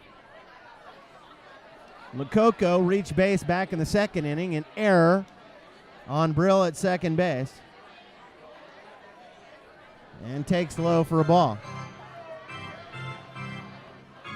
The leadoff batter, Matt Hibbert's on deck. Hibbert's been on base a couple of times. And with only one out and a runner at second base, it's very likely we are going to see Hibbert as Lococo takes across the knees 1-1. Lococo batting .227 with 23 driven in. McReynolds, a long look, and didn't like what he saw. Miyadera dancing around out there at second base. So he swings off of the rubber and resets. He looks in, gets the sign from Lindsay, and comes home. A fastball. That had a little extra mustard on it, Tressa. Mm-hmm. I suspect you agree with that. I do. I also suspect that maybe McReynolds is maybe a little nervous because of the defensive mishaps. He's pitching just fine, but I feel like he's been caused to pitch more because the defense hasn't backed him up. Very good analysis, and I think you're absolutely right. 3 errors in 3.5 innings. That'll rattle anybody, right? Correct. It's resulted in 2 runs. Directly, long fly ball, left field, backing up on it is Moore. He's under it. He's got it. 1 away. Lococo hit it hard, Tressa, but just not hard enough to get it over the head of Moore, who was playing him in perfect position. First fly out of the game for the Stompers, if I read correctly. I think you're correct. Here's Matt Hibbert. Hibbert with a single to start things off on the very first pitch of the action tonight. The very first toss from James McReynolds, and he stroked it into center field for a single. Reached base back in the second inning, and the fielder's choice with 1 down. And Miyadera at second base. He hammers one on to third base. Goldstein's there. On to Taylor in time. Hibbert goes down on 1 pitch, 5 to the covering 3. And the Pacifics lead. Let's see, 1 error on the Pacifics. Runner stranded. And we'll go now to the bottom of the 4th inning. It'll be Jake Taylor, Brent Gillespie, and Zach Goldstein, the 3, 4, 5 batters for the San Rafaels. Bottom 4 coming up, 2-0 Sonoma. Down to the field for Taylor Williams. Another top of the inning and another struggle for the Pacifics on the defensive side of the ball. Another error, the 3rd of the game for the San Rafael Pacifics. Pitcher James McReynolds still struggling with his command a bit, walking a 4th batter in the game. The Pacifics need to come out. They need to score runs at the top of this inning, and they should get right back into this game. It's only a 2-run game. Now back to Stu. Very, very happy Jake Taylor's going to lead things off in the bottom of the 4th inning. Taylor be coming in 0 for 1 on the day. His second at bat for the big right-handed slugger for the San Rafaels. Taylor hit into a 1-6-3 double play back in the first to end things. You never want to do that. No. Taylor takes a strike, and now a long fly ball right field. Way back right field. Bradley to the wall. Scooped up by Hibbert. It's off the base of the wall, and he caught it. Hibbert with a sliding grab at the base of the wall. I thought it bounced into his glove. Mm-hmm. But Ricardo Rodriguez, the field umpire, had run all the way out there. And as far as he could tell, Hibbert caught it. Hate to say it, but I agree with the umpires, too. That's what I saw. Well, Jake Taylor didn't argue it. No. And Taylor had a pretty good look, too. He gave it a good ride. So Taylor is 0 for 2 on the night. A fly ball to 8, 1 away. Here is Brent Gillespie. Gillespie, a left-handed batter, is batting .277 on the year. 14 bombs and 47 driven in, the exact same number as Jake Taylor. Same number of home runs, same number of RBIs. Gillespie quickly ahead in the count, 2-0, with Zach Goldstein on deck. Plaza working very quickly. A fastball and swung on and fouled back To the Pacific's first base dugout to the backstop. for the Dress Like a Pacific contest. Gillespie batting in the 4-hole, the DH tonight. A left-handed slugger, Gillespie. Second-year man with the San Rafaels. On-base percentage nearly 400. And he's got 3 doubles along with those 14 bombs. Walked 22 times. He struck out 43 times. So he's up there hacking us. Big looping curveball from Plaza. Swung on and fouled back to the screen. And now it's 2-2. Gillespie will be followed by Zach Goldstein. One away here in the bottom of the 4th inning. It remains 2-0. Stompers.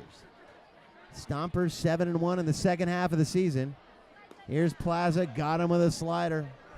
Gillespie's gone swinging. 2 down.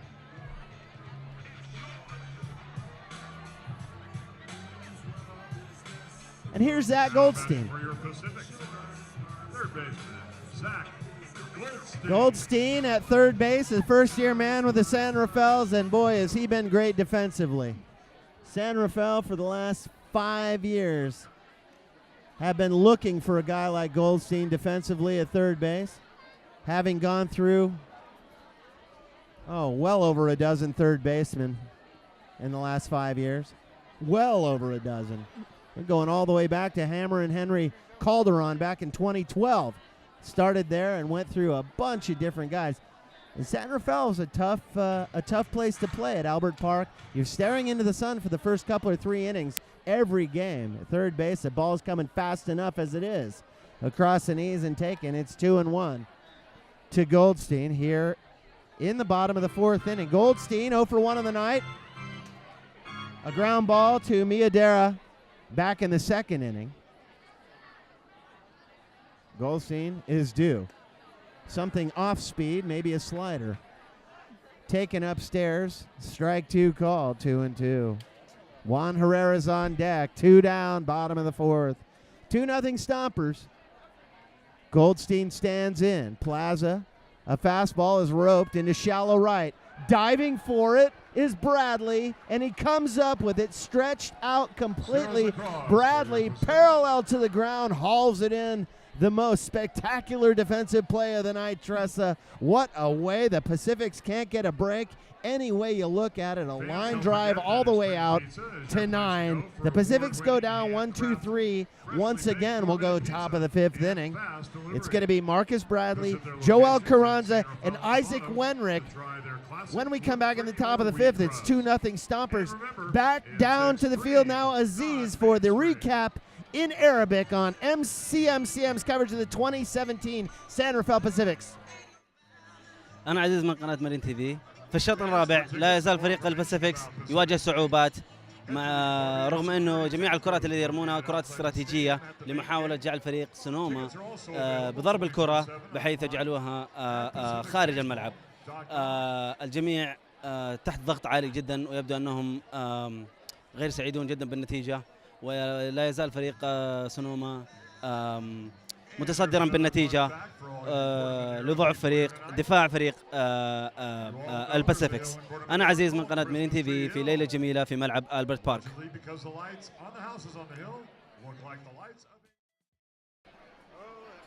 Top of the 5th inning, everybody, 2-0. Here in downtown San Rafael, Marcus Bradley is going to lead things off for the Stompers. James McReynolds is still out there on the hill for the good old San Rafael Pacifics. A 2-0 ball game. Bradley followed by Joel Carranza and Isaac Wenrick. Bradley takes low, ball 2. 2-0. Bradley 0 for 2 on the night. He went down looking in the first. A ground ball to short, where Juan Herrera was able to throw him out back in the 2nd inning. This is a chopper to first. A weird hop to Taylor, who jumps up on it. The covering McReynolds, he throws it away. The underhand toss to McReynolds after a tough get. Well, Tressa, he was able to complete the harder part of the play, and that is he took the weird hop Jake Taylor, and then he underhanded it to the covering McReynolds and heaved it over his head. Well, I think also Sonoma's team's very speedy, so I feel like the Pacifics feel like they have to get rid of the ball very quickly as possible instead of efficiently. So I think that's what's been contributing to the defensive errors is that they're thinking, maybe overthinking it. Well, that's a good point. You're absolutely right. There's extra pressure on San Rafael. Stompers are playing loose, 7-1 in the second half, way ahead of everybody else. On the precipice of the championship, here's Carranza. Carranza, with a strikeout and a walk in this one, takes high, 1-0. Bradley advanced to second on the overthrow. The fourth error on the night. The error committed by Jake Taylor over at first base. Boy, he got a weird hop. He was able to stick with it. And then the back half he couldn't handle. Cued towards second. Picked up by Brill. On to first in time. And the sacrifice gets Bradley over to third base. Carranza is the first out for the covering three. Here's Isaac Wenrick. So Carranza sacks Bradley over to third. And with one away, the Stompers are threatening in a big way. Top of the fifth inning, everybody. Wenrick has walked twice tonight. Stranded both times. Yuki Yasuda is on deck. Wenrick, the left-handed four-hole slugger, takes outside, ball one. At what point does McReynolds just drop the shoulders? He hasn't dropped them yet. He doesn't have visibly beaten yet, but it's got to be rough. 4 errors against no errors for the Stompers. Well, instead of his physical strength, it's taking more of a toll on his mental strength You're right. because 4 errors, you're going to be more worried about your defense. 2-0 now to Wenrick, and he takes it across the knees outside Black. Perfect pitch. Oh, Wenrick would love to have that one back. Something off speed. Right in your kill me zone. Wenrick takes for a strike. 2-1. Yasuda will bat. A check swing, appeal to field umpire Ricardo Rodriguez. He says, yes, he did go around, and I agree, 2-2. Certainly, that head of that bat got past the front of the plate.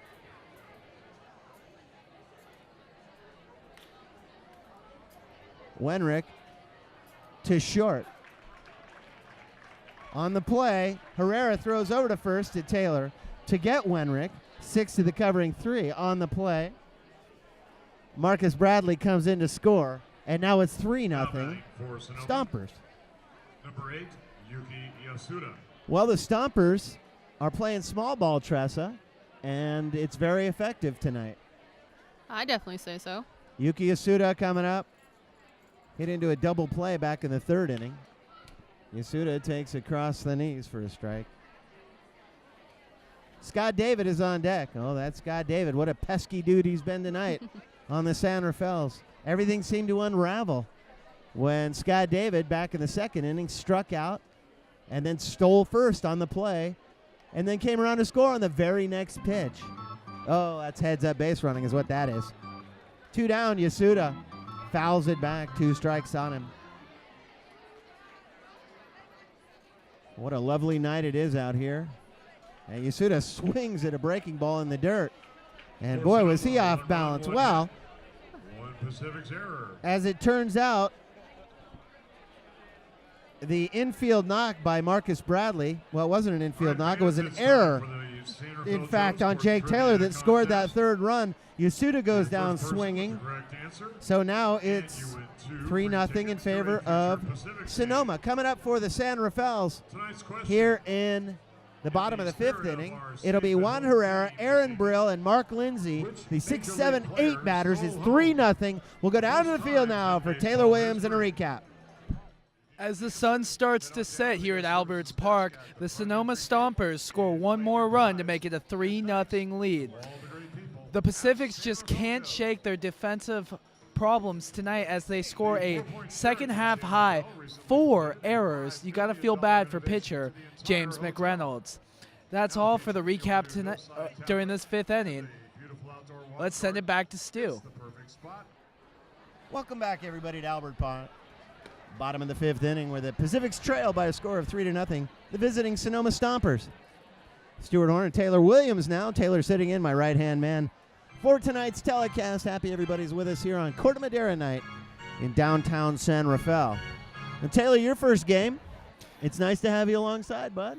Thank you, Stuart. I'm extremely excited for this. It's been a good game so far. Oh, we hope the Pacifics would shake off those defensive woes. 4 errors already in the night. Not looking so solid. Maybe they got to work on the fundamentals. Juan Herrera stands in for the San Rafaels as Scott Plaza is still looking pretty strong. As Taylor mentioned, 4 errors for San Rafael tonight.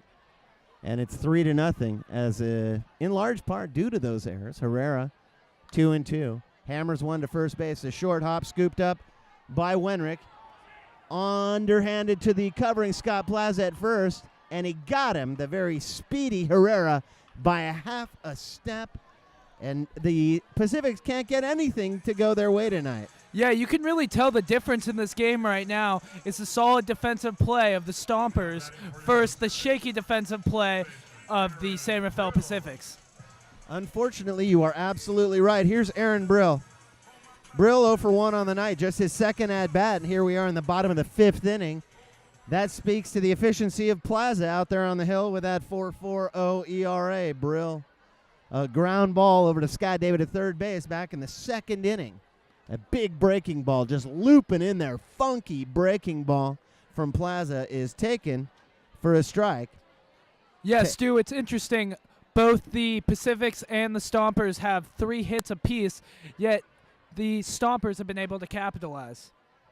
Brill chops over to third base, and for the 2nd time tonight is thrown out by Scott David. 2 away very quickly, and Mark Lindsay will make his way up for the San Rafaels. Lindsay, 0 for 1 on the night, knocked one over to Wenrick back in the 3rd inning to start things off in the 3rd. And now here in the 5th with 2 down, nobody on. Kyle 80 is on deck. Pacifics need base runners. They went down 1-2-3 back in the 4th. Plaza just seems to be getting better, throwing harder, and with more confidence. Strike 1 to Lindsay. And you get first pitch strike on batters, and you tend to get him out. Plaza working quickly. A slider is taken away, 1-1. Yeah, Plaza's just making quick work of these hitters out here, Stu. Lindsay batting .371. 6 driven in. Fly ball into the gap in right field. That'll get down for a base knock. That falls right in front of Bradley out there in right field. And Lindsay's aboard with a base hit. And the Pacifics, something the Pacifics really need are base runners. They have not had a base hit since all the way back in the bottom of the 3rd inning. The last base knock was by Kyle 80, who's the man making his way to home plate right now. 80 batting in the 9 hole is 1 for 1 on the night with a line drive into left back in the 3rd. Yeah, let's keep this positive momentum alive right now for the Pacifics. Lindsay, the runner at first base, a looping slider is heaved in there. 80 takes strike 1. Lindsay, the runner at first, 2 down, 3-0 ball game. The snap throw over to first base. Lindsay dives back in safely. Plaza has just been impressive with those first pitch strikes, Stu. 80 stands in. Left-handed batter, wide open stance. Taking a fastball across the knees. 0-2. 80 needs to swing. Monger is on deck. The first-year sensation, Monger, in the on-deck circle. 80 behind in the count, 0-2. Lindsay, the runner at first. Up and away, 1-2. Pacifics need base runners. The Pacifics have reached a point in the season where, while they may not be mathematically out of it, another snap throw over to first, and Lindsay scurries back safely. But they're getting right down to it here in the second half of the season, where if they don't beat the Stompers just about every game coming in, the Stompers are going to take the championship without so much as a playoff chopped foul off a home plate. Yeah, Plaza right there, Stu. He threw a ball up high, tried to change the eye level, and then wanted to throw one down in the dirt, see if they'd chase, and he fouled it off. So stays alive. 80 batting, 179. 2 bombs, 9 driven in. Lindsay at first, a big lead. Breaking ball got him swinging. So Kyle 80 goes down For your Pacifics. to end things. 1 hit, no runs. The Pacifics just cannot get anybody All right, even over to third base, with the exception of Monger back in the first inning. But since then, they've been pretty quiet. We'll go top 6 inning. The score remains on page 47. 6-0 Yours is signed by in favor of the visiting Stompers. The Stompers, who are 7-1, lead the league in the second half. Cuisine of India. And as we go to the top of the 6, for the Stompers, it'll be Scott David, Daniel Comstock, and Masa Miyadera. To all the great people. As the CMCM coverage of the 2017 Pacifics continues, we'll send it down to the field now for Aziz for our bonus coverage Our host family in Arabic. Aziz, take it away. rely on local أنا عزيز من قناة مارين تي في في and for their بداية generous الشوط hospitality. السادس، ولا يزال الضغط قوي جدا جدا جدا. إلى الآن 3 ضربات مقابل لا شيء. لم يستطع فريق الباسيفيكس أن يعود بأي ضربة رغم الأخطاء الكثيرة جدا، بالعادة أن تكون خطأ أو خطأان، ولكن الآن 4 أخطاء، وهذا غير من المعتاد. ولكن ما يزال الفريق يحاول مجددا Your ومجددا. attention, please. أنا عزيز من قناة مارين تي في. Bettina Perot. Welcome back, everybody, in the top of the 6th inning. Stuart Horn, Taylor Williams with you on CMCM's coverage of the 2017 San Rafael Pacifics. So happy you're here with us. Yes, Taylor to my right is my new trusty sidekick. Stu, honored to be with you right now. I This feel the same way. this game right now is all Sonoma. The Pacifics have just not been able to get anything done. 4 errors on the game so far. Defense is shaky.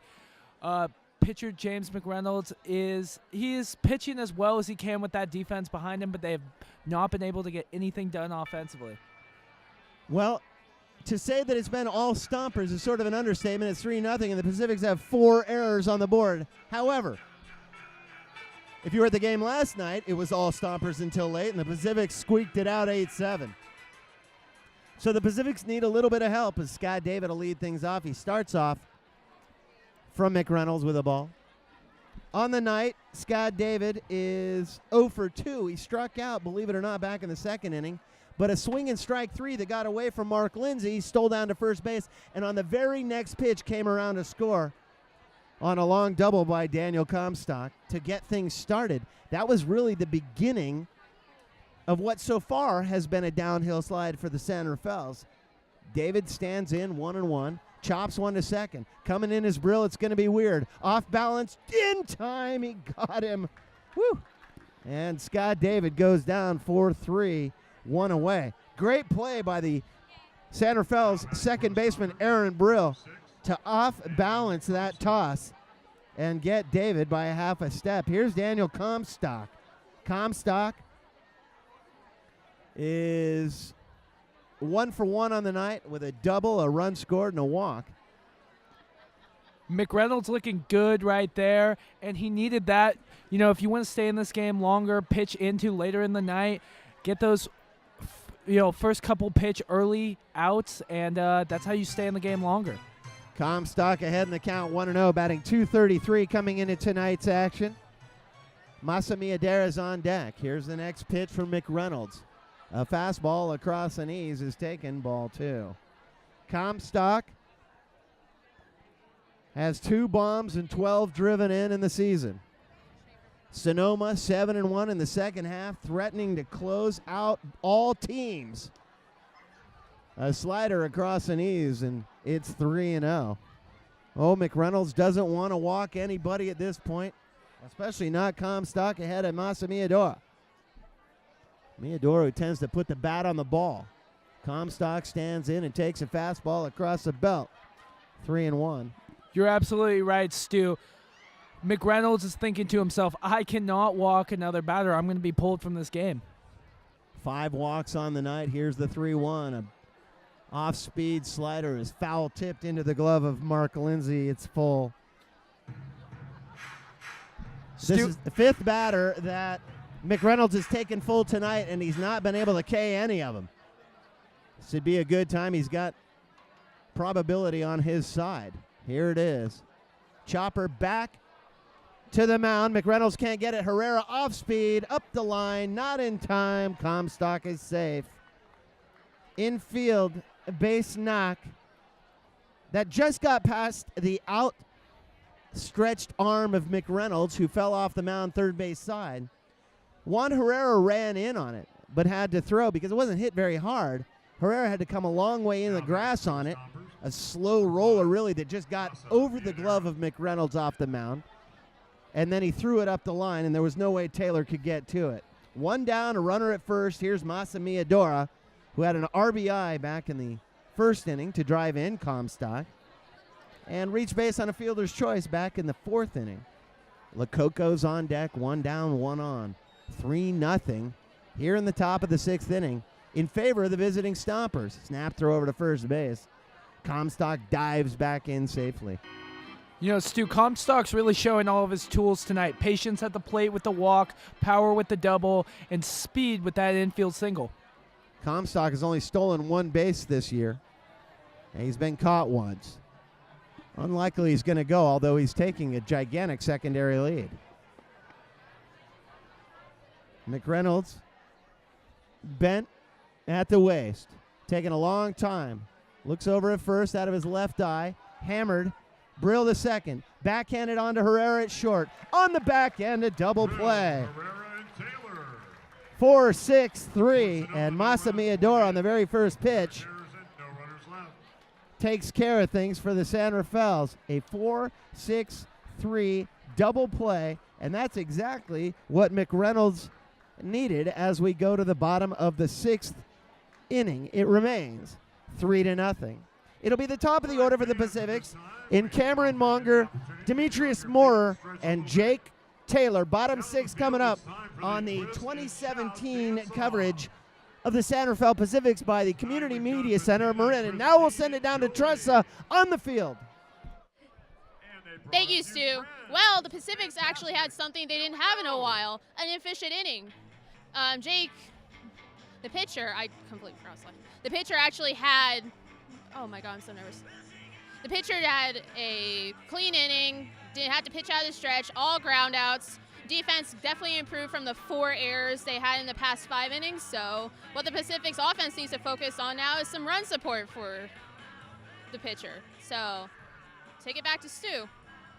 Welcome back, everybody. It was a perfect night for baseball. If you like baseball, it's a perfect place to be. Cameron Monger is going to lead things off. Defensively, Matt Lecoq over in left field for the Sonomas. Matt Hibbert in center. Marcus Bradley in right. Scott David at third base. Masamiador at short. Yuki Yasuda at second base with Isaac Wenrick over at first. Daniel Comstock behind the plate. Scott Plaza with that 4.40 ERA, the big right-hander, throwing hard, looking pretty fresh out there on the hill for Sonoma, who leads by a score of 3-0. Very quickly, the first-year man, Cameron Monger, the leadoff sensation for the San Rafaels, is quickly behind in the count, 0-2. Stu, I can't stress how important it is for Plaza to start off with those leadoff strikes. Breaking ball is thrown 56 feet and gets away from Comstock as it lands way in front of the plate. Monger batting .404. That's a nice number in 52 at-bats. A very nice number for a leadoff batter. 21 hits, 4 doubles, 4 bombs. This is hammered up the middle. This is going to be a tough play. Miadora's got it on to first in time. What a play by Miadora, who had to range way to his left behind the second base bag. On a sharply hit ground ball that went straight up the middle. Munger's gone 6-3. Here's Demetrius Moorer, 1 away. And the Pacifics just can't get anything done for Scott Plaza. He is just looking dominant out there right now, Stu. Totally agree. Plaza is really looking strong. Moorer on the night is 1 for 2. With Jake Taylor on deck, we're in the bottom of the 6th inning. He squares to bunt, runs up, takes for a strike. Yeah, Stu, he was halfway down the line. Yeah, you're right. In fact, he was close to coming out of the batter's box if he had made contact with the ball. But he didn't, so it really didn't matter. Moore, first-year man with the Pacifics, has been patrolling left field beautifully. Had a couple good plays so far tonight. Moore takes on the outside black and behind in the count, 0-2. One away. Bottom 6, 3-0. Moore, that small strike zone, takes up and in. As Plaza heaves something in there that perhaps he thought Moore would offer toward, but he didn't. 1-2. Here's a breaking ball. Oh, brother. Had me frozen. But somehow Moore survives the pitch, and now it's 2-2. Oh, Plaza's got a big, funky bender. Plaza thought he had that one too, Stu. I'll tell you, I think a lot of fans did. I did. There's a slider away, and now it's full. And I got to believe he's just going to challenge him at this part of the game.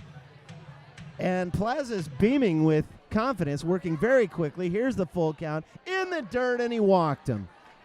And that's what the Pacifics need, Taylor, are base runners. Oh, you're telling me, Stu, what they need to do right now is capitalize on this opportunity. Plaza's not made a lot of mistakes. He just walked a batter. Let's start a rally. Let's go ahead. Here's Jake Taylor, who leads the team, along with Brent Gillespie, 14 bombs. Both guys 47 driven in. Taylor 0 for 2 tonight. Hit one pretty hard back in the 4th inning, a fly ball to deep center field. But Hibbert was there. Moore, the runner at first base. Here's Taylor. Taylor, who played third base for the Pacifics the last couple years, now at first tonight. Doing pretty good work over there.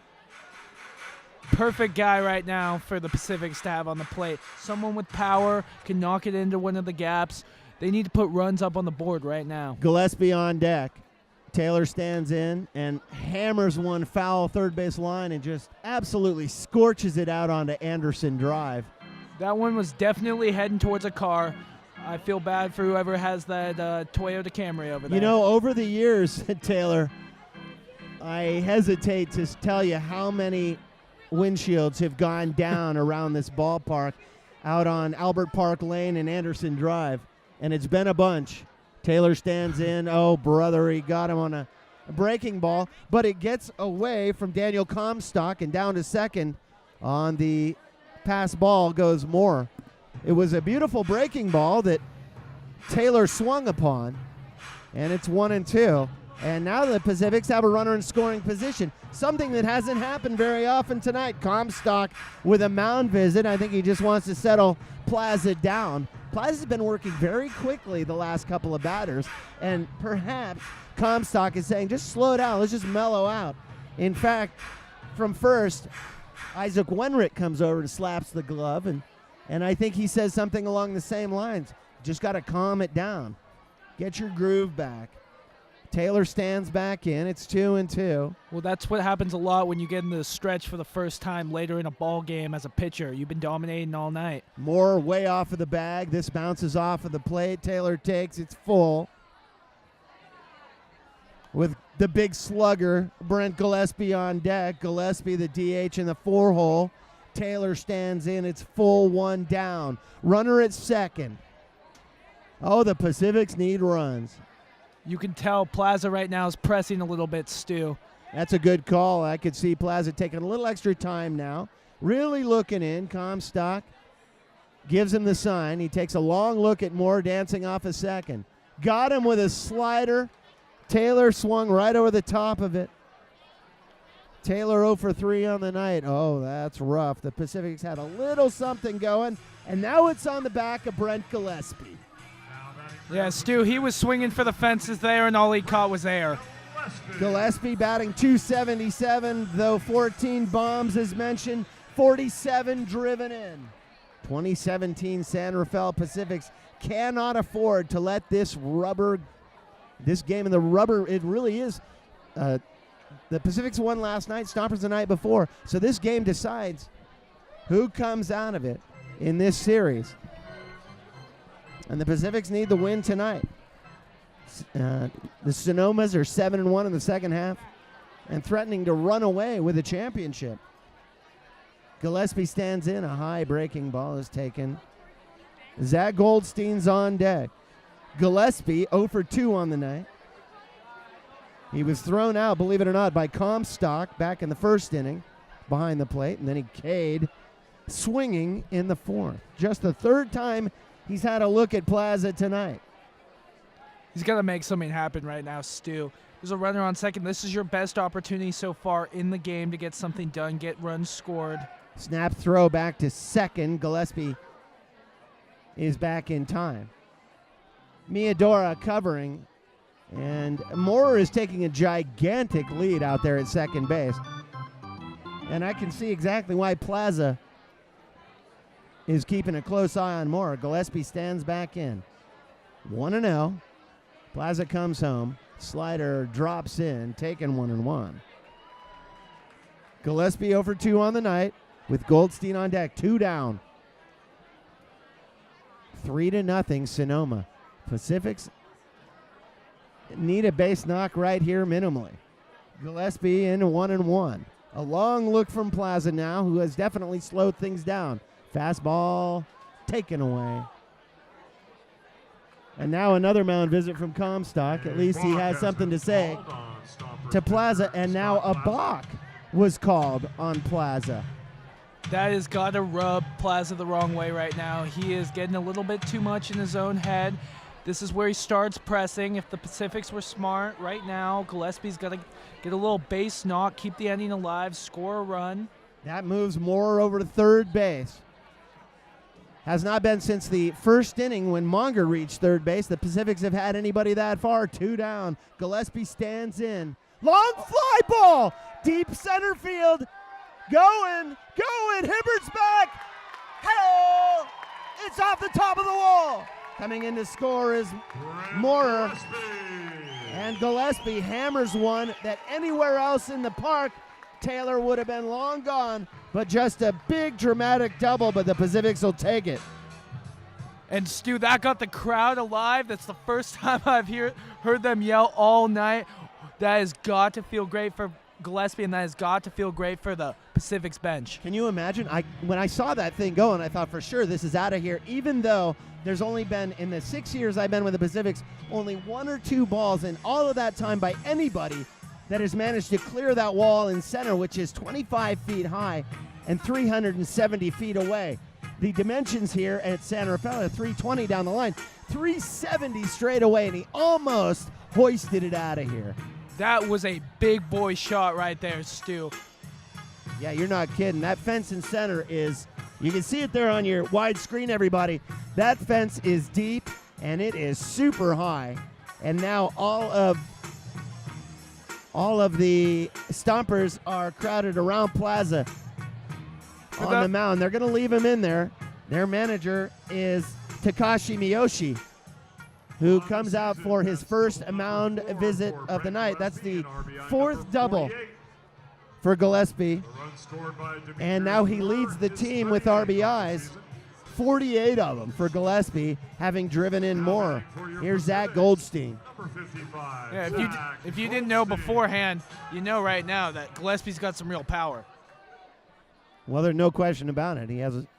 That would have been his 15th home run. I really thought it was gone off the bat. I thought he got plenty of it, even in this heavy night air, and as long as that is. Goldstein stands in, takes a strike.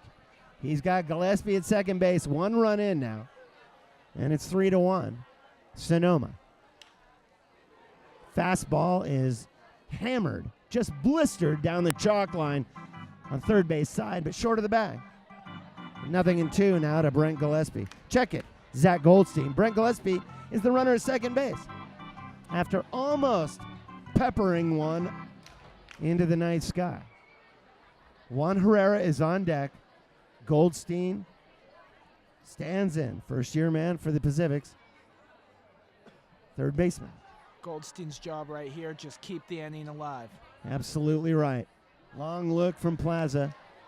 And this is fouled over our heads into Kirby Cove. Goldstein stays alive, 0-2. Goldstein on the night is 0 for 2. Ground ball to Miyadora back in the second. And then a line drive into right field where Marcus Bradley was able to pick it up with ease. Goldstein behind the count, 0-2. A right-handed batter. Now he steps out. He wants a little extra time. Plaza steps off. And Comstock, you can see there, is yelling something out to him.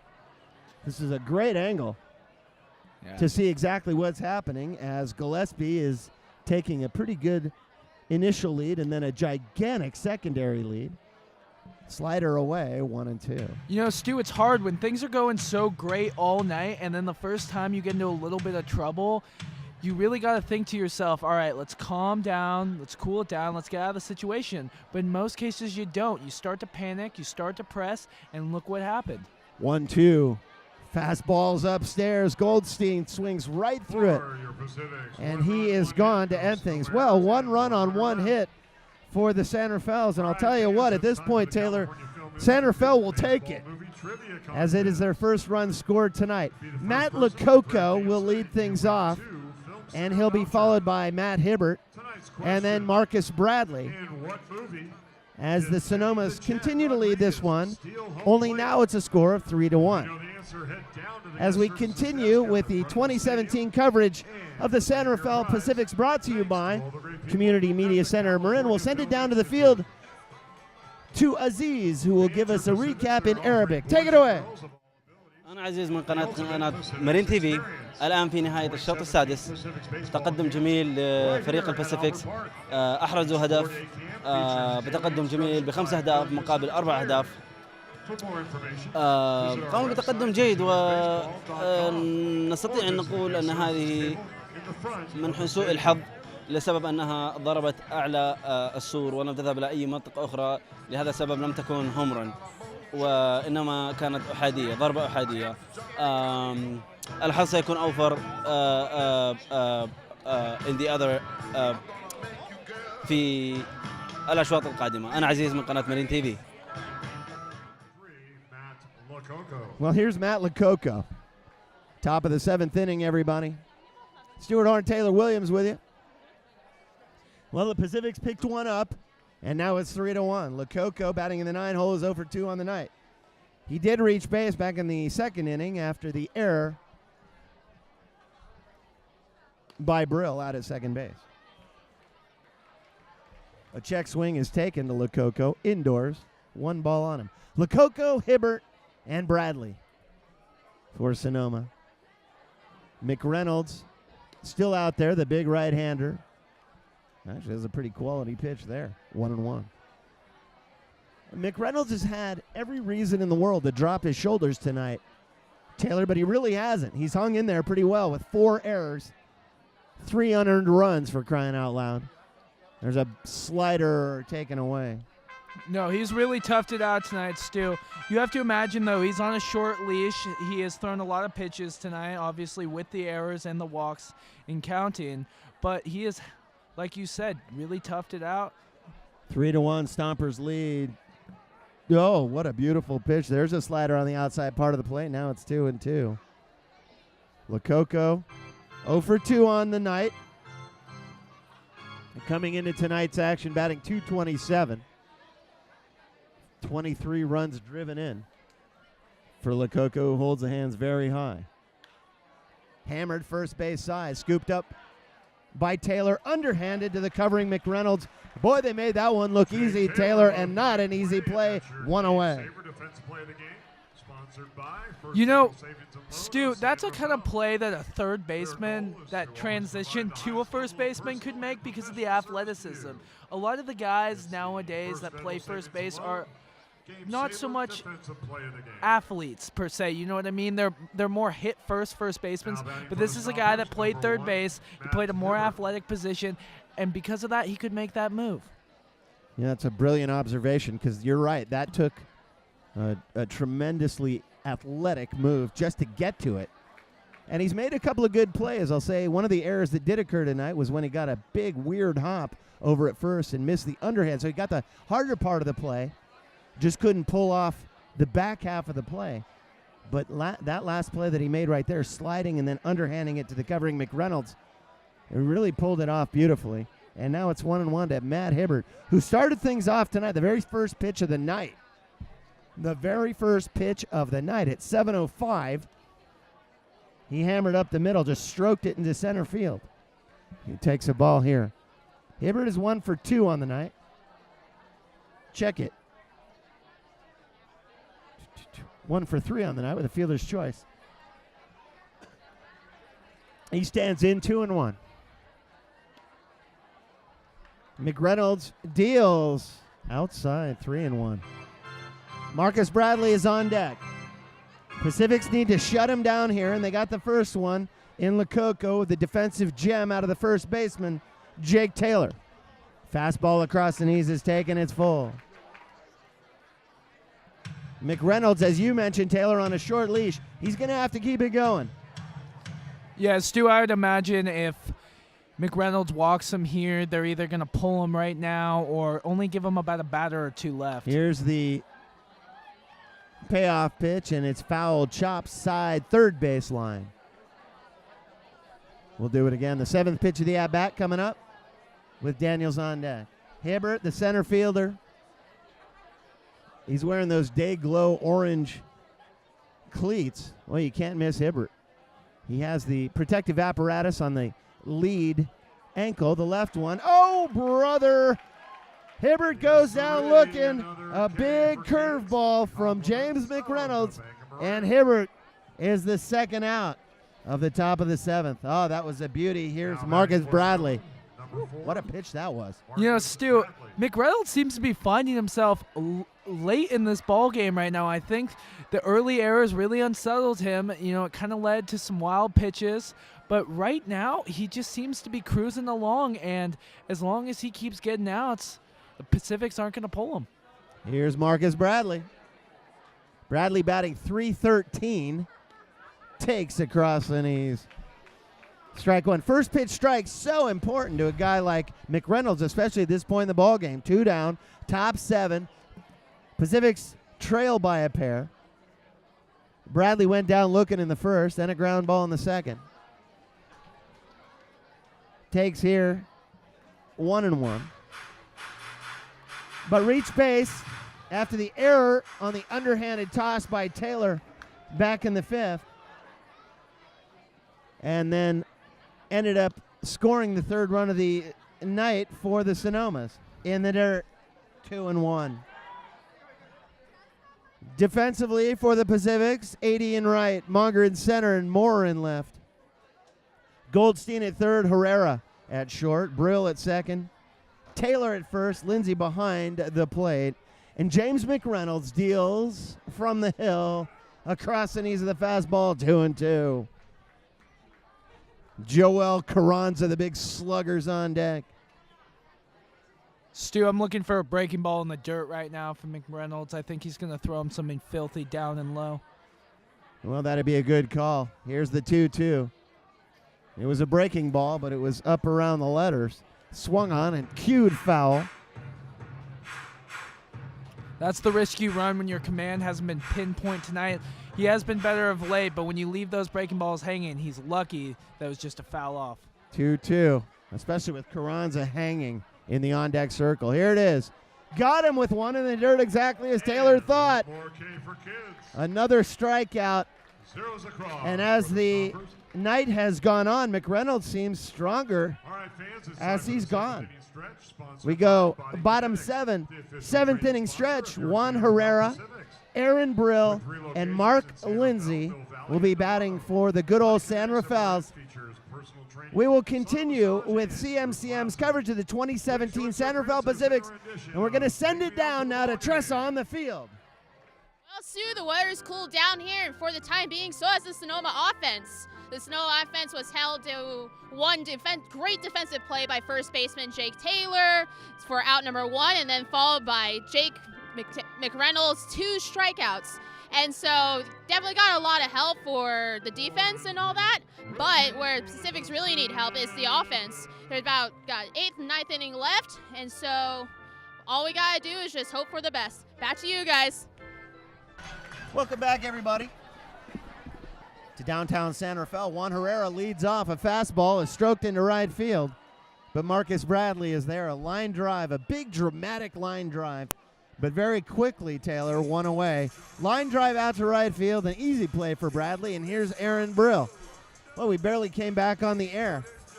And one pitch and one out, and that's exactly what the Pacifics do not need as Brill comes up. Now batting for your Pacifics. Brill number 10, coming in it tonight, Aaron batting Brill. 289. One bomb and 13 driven in. Yeah, he was definitely looking to surprise Plaza right there, and it did not work. It was not effective. Brill stands in. 0 for 2 on the night. And just his third at bat. And he takes a fastball across the belt. 0-1. Mark Lindsay is on deck. And if either Brill or Lindsay can do something wonderful, then Kyle 80 will bat. Here's the next pitch from Plaza. Big breaking ball down low. 1-1. Horn and Williams together again on the air out here at Albert Park. Taylor has a show called In the Zone on Penguin Radio over at Dominican University. Breaking ball is swung on and missed, 1-2. And he's on every Thursday night from 5 to 6, except for tonight. Of course, we're out here. So he'll be on tomorrow night from 5 to 6, and that's at radio.dominican.edu. You can hear Taylor Williams and his guests talk all about sports, and I mean a lot of sports. Breaking ball just outside 2-2. It's an hour of hardcore sports talk. Radio.dominican.edu tomorrow night, Friday, from 5 to 6 p.m. Only on Penguin Radio. But for tonight, it's Community Media Center of Marin's coverage of the 2017 San Rafael Pacifics as 80 goes down swinging. Another breaking ball from Plaza. And another Pacific goes down swinging. 2 away. Here's Mark Lindsay. It's getting late, Taylor. Yeah, it looks like Plaza went back in that dugout and really calmed down. He was a little shaky last inning, giving up the 2-run double to Gillespie.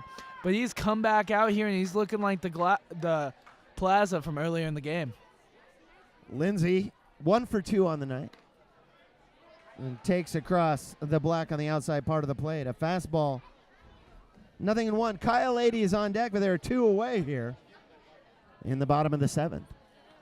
Breaking ball lands about 5 feet in front of the plate. Picks up a big scuff of mud and is taken out of play. Actually went back into the pocket of Eric Thompson, our home plate umpire. Lindsay stands back in, 1-1. Slider away. 1 ball, check it. 2-1. Now to the 8-hole hitter, Mark Lindsay. Plaza back to working very quickly, and now it's 2-2. Lindsay is batting .371 on the season, 6 driven in. Yeah, Stu, so far what I've realized is Plaza, very good when he's not in the stretch. He starts to press a little bit when he gets runners on base like most pitchers, but I think it affects him a little more than most. So as long as the Pacifics can get guys on base, can take a lot of pitches, they can get in Plaza's head. Fastball is popped foul over into Jane's first base cafe. We'll do it again. 2-2 to Lindsay. Plaza comes home, breaking ball. Chop toward Meador at second. He's able to come up with it, but not without diving. And on the play, an infield hit for Mark Lindsay. And the Pacifics have a base runner. Here's Kyle 80. This is 80's first game back in a while after injuring his right thumb. And though 80 was not, For your Pacifics, I don't think he number was on the 3, DL. Kyle 80. He didn't play for a while. But I'm happy to report he's back now. So Lindsay the runner at first. 80, 1 for 2 on the night. The left-handed batting 80, wide open stance, takes a fastball away. No, he's got a big opportunity to make an impact in his first game back right here, Stu. 1-0. Cameron Monger's on deck. Lindsay the runner at first, 2 down. Upstairs, 2-0. Plaza starts working very quickly, and he starts to fall out of his personal rhythm, which has served him so well tonight. 2-0 now to 80. Fastball is upstairs, but swung on and fouled back to the screen. 2-1. As I've mentioned a couple times, Stu, when he gets runners on base, his routine is just completely messed up. You know, for pitchers, and this happens in the major leagues all the time, when they get into that stretch, especially late in ball games. 80 stands in, takes in the dirt, 3-1. They really start to press, Stu. And, you know, Plaza, he's really got to not focus on the runner on first base. Look, he's got 2 runs to play with. Just try to strike this guy out. 80 stands back in now. Ahead the count, 3-1. 2 down. Low, and he walked him. Exactly what Taylor was talking about. Plaza gets a runner on base, and all of a sudden his rhythm starts to fall out of whack. And here's the second mound visit from Takashi Miyoshi, the manager, and that's going to do it for Plaza. So 80 walks, and we'll have the line on Plaza here momentarily, but the second mound visit suggests that Plaza is going to be done. And more than that, maybe the music overhead would suggest he's going to be done. And now the home plate umpire is Eric Thompson, and he's going to want to go out there and hurry things along. Although I will say the temperature tonight is absolutely perfect. I thought by this time it would be really cool, but there's 0 breeze.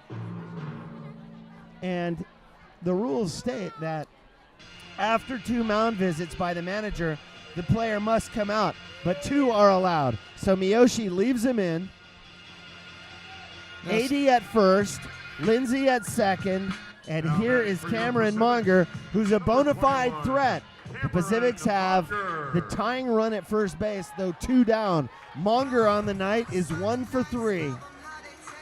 He's reached base twice, a base knock in the first, and on a fielder's choice in the third. We're in the bottom of the 7th inning, everybody. Breaking ball is upstairs, ball 1. Demetrius Moore is on deck, but for now, in the spotlight is the center fielder, Cameron Monger. Monger with all of his weight on that back right leg, looking to shift it right into the ball. Plaza comes set, and here it is, upstairs, 2-0. Yeah, I think it was a mistake to leave Plaza in the game. You can tell that he's shaking right now. 2 balls to start it off. His control is nowhere near what it was to start off this inning. He's got 2 guys on base, and if you want to keep this lead, I think you had to go to the bullpen. Now a quick talking to from Yuki Isuda. I'm not sure what he said, but it was probably something like, hang in there, slow down, don't worry about the base runners, get this guy and get us back in the dugout. I bet it was something like that. Here's the 2-0 now. Plaza takes an extra long look in to Comstock, and he's trying to freeze Monger, and Monger backs out. He's not having it. That was like a staring contest. It really was. Plaza with that 4.40 ERA. He definitely looks a little shaken and like he might be getting a little bit tired. Getting pretty late, bottom 7. Runners at first and second across the knees. Taken, 2-1. Good pitch by Plaza. Just poured it in there. 2 away. Lindsay the runner at second. At the 80, the runner at first base, representative of the tying run. In fact, Monger would be the go-ahead run if somehow he could get one out of here. Monger, though, only has 4 bombs on the season, 12 driven in. Here's the 2-1 breaking ball, chop foul, third base side. Kavanaugh, the manager, tried to spin 360 and backhand it, but he couldn't make a play on it in the third base coach's box.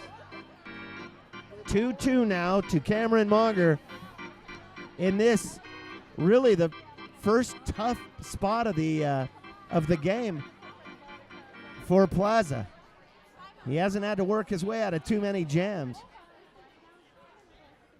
But if he could get out of this, that'd be just a huge momentum builder for the Stompers. Here's the 2-2.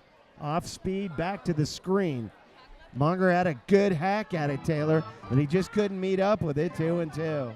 If Plaza's going to get Monger out, it's not going to be easy. Monger's really making him work, fouling off pitches. He wants to drive up this count. He really wants to make Plaza press.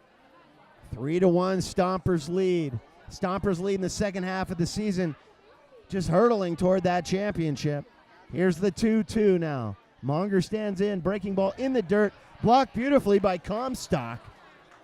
Oh, that could have gotten past Comstock so easily.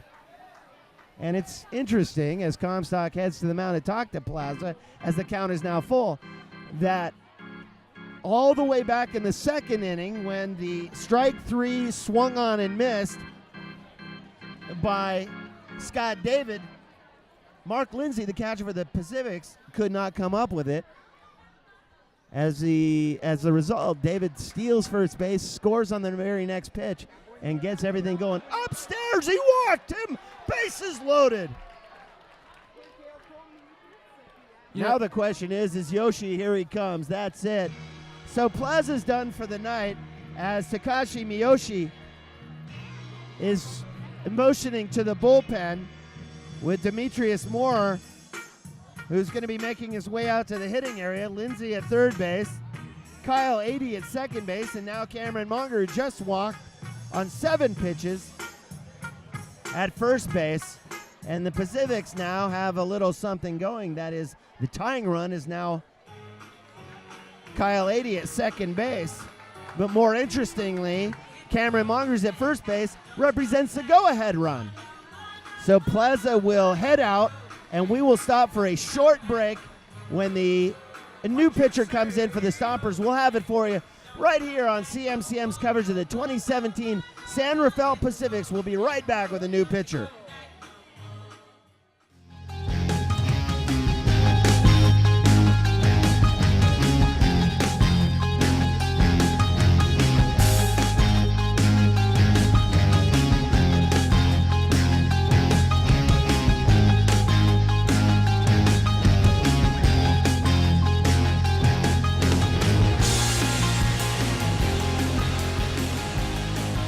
Welcome back, everybody. Well, it's the bottom of the 7th inning, and if you weren't with us about a minute and a half ago, let me set this up for you. The Pacifics, who trail by a score of 3-1, now have the bases loaded with 2 down. In relief of Scott Plaza for the Stompers is Dominic Tapuzian, a big right-hander with a 4.0 ERA. Picked up his last win just 3 days ago in a save. And the first pitch to Demetrius Moore is an 86-mile-an-hour fastball, taken ball 1. If Moore can somehow reach, Jake Taylor will come up the big slugger. Moore is 1 for 2 on the night with a walk, a run scored, a base knock back in the first, and there's a fastball across the knees, and it's 1-1. Moore on the season, batting .268 with 17 driven in, and a golden opportunity to get a couple more right here. Moore, a first-year man with the San Rafaels against Tapuzian. The first guy he's faced tonight, breaking ball, just nasty, off speed, it broke a ton, swung on and missed, 1-2, and Tapuzian is 1 pitch away from picking up Scott Plaza and getting out of this thing. All 3 base runners belong to Plaza. Bases loaded, 2 down. Bottom 7. Pacifics trail by a pair. Tapuzian, the right-hander, looks over to third. Here he comes home. A breaking ball's in the dirt. Blocked beautifully by Comstock. Oh, brother Taylor, Comstock misses that. It might very well be a tie ball game. You know, Stu, that's the difference in this game so far. I was going to mention it earlier. Fundamentals. You really don't think about it in the big picture when you're looking at the stats and the scoreboards, but those little things can really decide a ball game. I think you're right. It's been catching. That's been the difference tonight. Literally, Lindsay lost that one to David in the second, and that was the big turning point. Here's Tapuzian 1-2. Got him with a fastball. Moore goes down in a clutch moment. Wow, the Pacifics managed to get 3 base runners, and they couldn't squeak one across. Tapuzian, the big right-hander, comes in and gets Moore And I'll tell you, I can't see over in the Sonoma dugout right now, but I guarantee Scott Plaza is giving Topuzin a big high five. Topuzin was like Andrew Miller, just coming in and cleaning up the mess that Scott Plaza made for himself. Man, that's the truth. He made a mess and he cleaned it up. Coming up in the top of the 8th for the visiting Stompers, Joel Carranza, Isaac Wenrick, and Yuki Yasuda. The 3, 4, 5 batters for the Stompers will send it down to the field now to Aziz. أنا عزيز من قناة مارين تي في. للأسف كانت الجميع الملاعب مليانة وكان على وشك أن يحرز جراند سلام، ولكن للأسف تم إخراج اللاعب في آخر لحظة وخسروا فرصة أن يحصلوا على جراند سلام للأسف، ولكن الحظ سيكون أوفر في المرات القادمة. إلى الآن الحماس لا يزال مستمر، ليس هناك كثير من الغضب أو الضغط، ولكن يجب أن يعيد فريق الباسيفيكس. أنا عزيز من قناة مارين تي في. Well. The Pacifics really had a chance to get something going there. They had the bases loaded and the 2-hole hitter. Number 7, Jake Pintar. Well, Jake Pintar is going to take over for McReynolds. And we'll have a line for you on Pintar shortly. Leading off for Sonoma, number 7, Joel Carranza. Joel Carranza, the DH, will lead off. Carranza on the night, strikeout, a walk, and a sacrifice. The big slugger takes across the belt. Strike one. It'll be Carranza, Wenrick, and Yasuda. And after this next pitch, I'll see if I can get Taylor Williams to bring us the line on Jake Pintar, the big, tall right-hander. He actually looks a lot like Freeze. Pintar on the season is 1-0 with a 4.98 ERA. 34 1/3 innings pitched. He's given up 37 hits, 23 runs, 19 of them earned. Big, tall, lanky right-hander. Has like a 3/4 release point. A breaking ball is taken 1-2 to Carranza. Pintar has issued 16 walks against 28 strikeouts. That's an 18.4% strikeout percentage, a high fly ball to medium deep center field. Munger is there, and Carranza is gone. We're in the top of the 8th inning, and it's 3-1, everybody. Isaac Wenrick. Stuart Horn and Taylor Williams with you on CMCM's coverage of the 2017 San Rafael Pacifics. One away for Isaac Wenrick. Wenrick has walked twice tonight in a ground ball back in the 5th.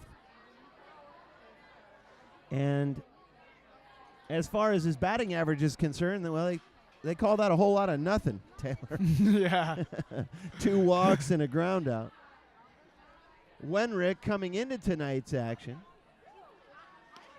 as he stands in, a left-handed batter, and takes low. Wenrick, who's one of those guys who's just so clutch, batting .325. 37 driven in on 4 bombs. Holds the bat very high. And he takes a slider outside black, 1-1. Yeah, Wenrick's one of those contact hitters right there. You can just tell by the way he holds that bat that he's looking for mostly singles, doubles. He's not a big home run guy. Imagine Wenrick went down with a heart attack a couple years ago, if you can imagine, practicing on the baseball field up in Vallejo. I believe it was in Vallejo. He was revived by a teammate and has been given a clean bill of health. And he's a young man, a big, strong guy, but was out and was headed out big time and was somehow revived with CPR. And Wenrick, I'm happy to report, is back playing hard. It's 3-1. Yuki Yasuda's on deck. Pintar delivers. And it's a fastball back to the screen. And the count is full. You know, Stu, that's just a testament right there to the human spirit. To be that close to death to come back and to want to play the game that you love, that's just amazing to me. Those stories, I can never get enough of those. Ain't it the truth? Happy he's here, and I'm happy to be here. Man, if you love baseball, Albert Park's a good place to be, especially on a night like tonight. It's absolutely incredible. Indoors, and Pintar walked Wenrick.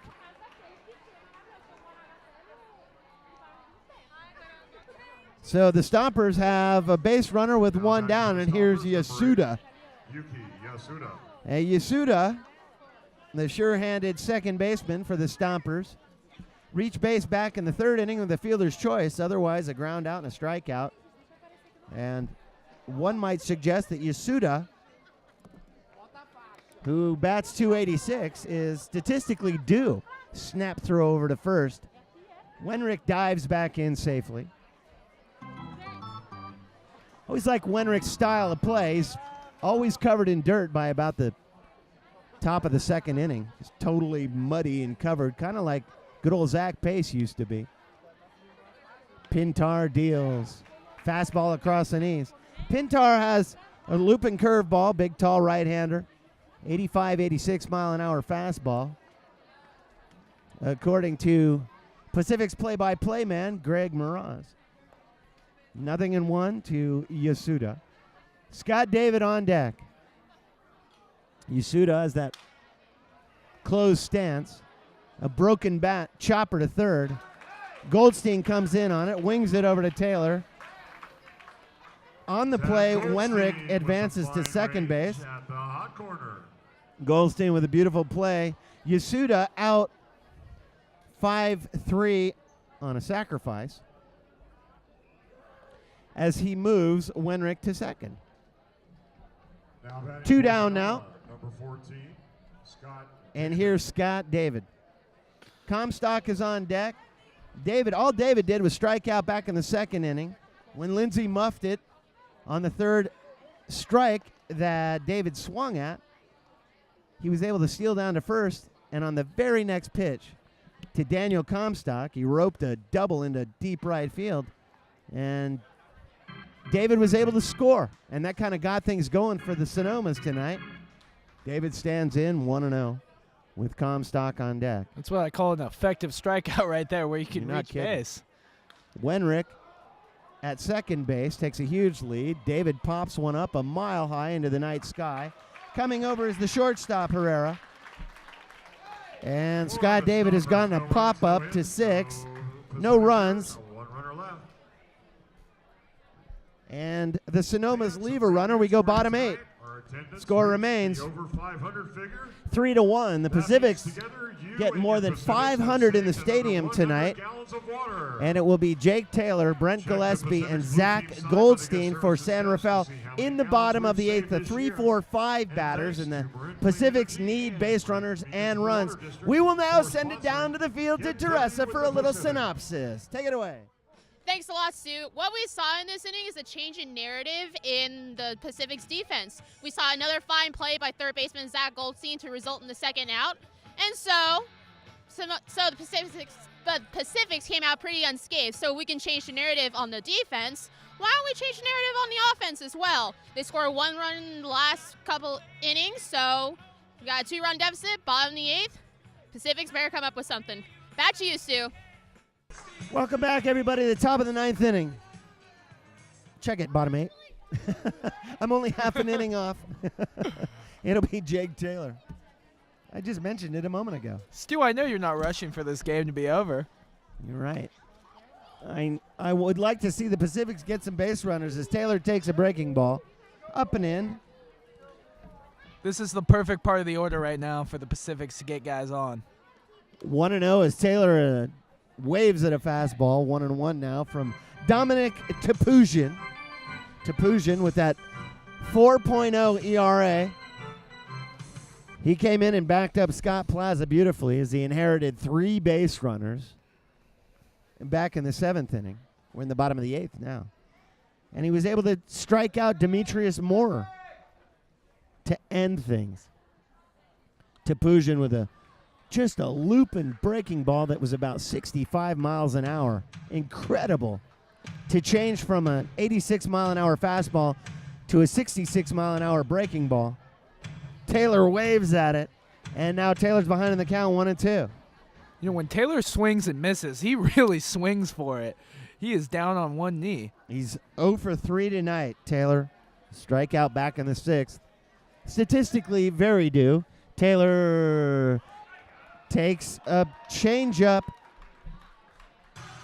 for strike 3. Taylor goes down looking, 1 away. Here's Gillespie. Oh, that's tough to swallow here in the bottom of the 8th. Hey, Taylor, you cannot say that the Pacifics haven't had chances tonight. They've had a bunch. No, it's all about capitalizing on the opportunities that you're given by your teammates, and unfortunately they have not, whether that's offensively or, defensively with the errors. Gillespie stands in, batting .277. Topuzin deals in the dirt, 1-0. Goldstein is on deck. Gillespie, as mentioned earlier, 14 bombs. And a strike now to Gillespie, 1-1. I hope you're enjoying our instant replay, courtesy of CM's crack video crew. Scott Calhoun and his crew doing just great camera work tonight. Horn and Williams upstairs, calling this one, and a looping single into left field, and Gillespie's aboard. Soft line drive. And the Pacifics have a base runner. Here comes Goldstein, who is 0 for 3 on the night as well. Wouldn't it be nice if all the Pacifics started making up for these offers? Goldstein 0 for 3. Gillespie, who just knocked it out there, was 1 for 3 on the night. Juan Herrera's on deck. He's 0 for 3. So Goldstein stands in. 1 down and a runner on. Gillespie's carrying the load offensively right now. Gillespie over at first base as Goldstein takes low, 1-0. Goldstein batting .288. 1 home run and 10 driven in. First-year man with the Pacifics, but has been so good over at third base. Swings at a breaking ball. 1-1. 3-1 Stompers in what is really a must-win game. Not statistically, not mathematically, but for all intents and purposes. The Pacifics cannot afford to lose any of these head-to-head games with the Stompers. This is low, 2-1. Zach Goldstein, the third baseman for the Santa Fells, has been just so good over there in the corner.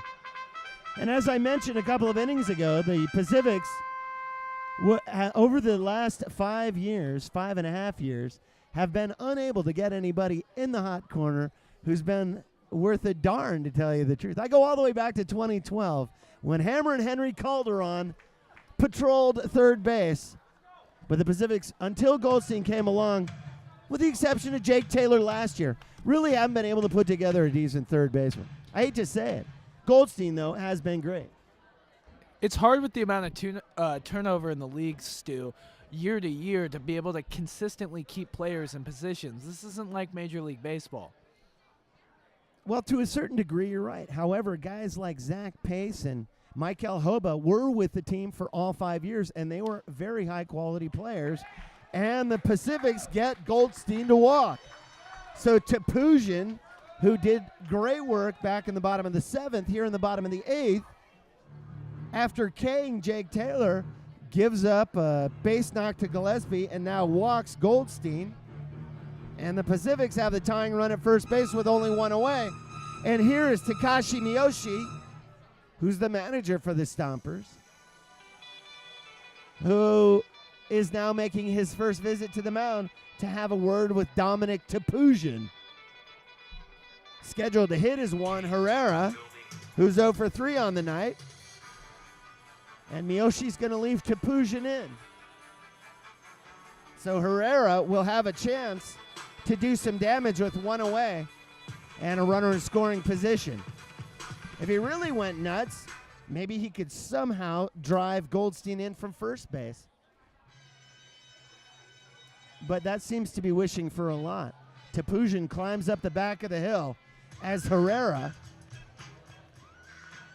Now batting makes for his your way out to the Pacifics, hitting number area. 6, Juan Herrera. Herrera coming into tonight. They're batting .225. 1 bomb, 5 driven in. Herrera, right-handed batter. Takes across the knees, strike 1. That was a quality fastball to Topuzin.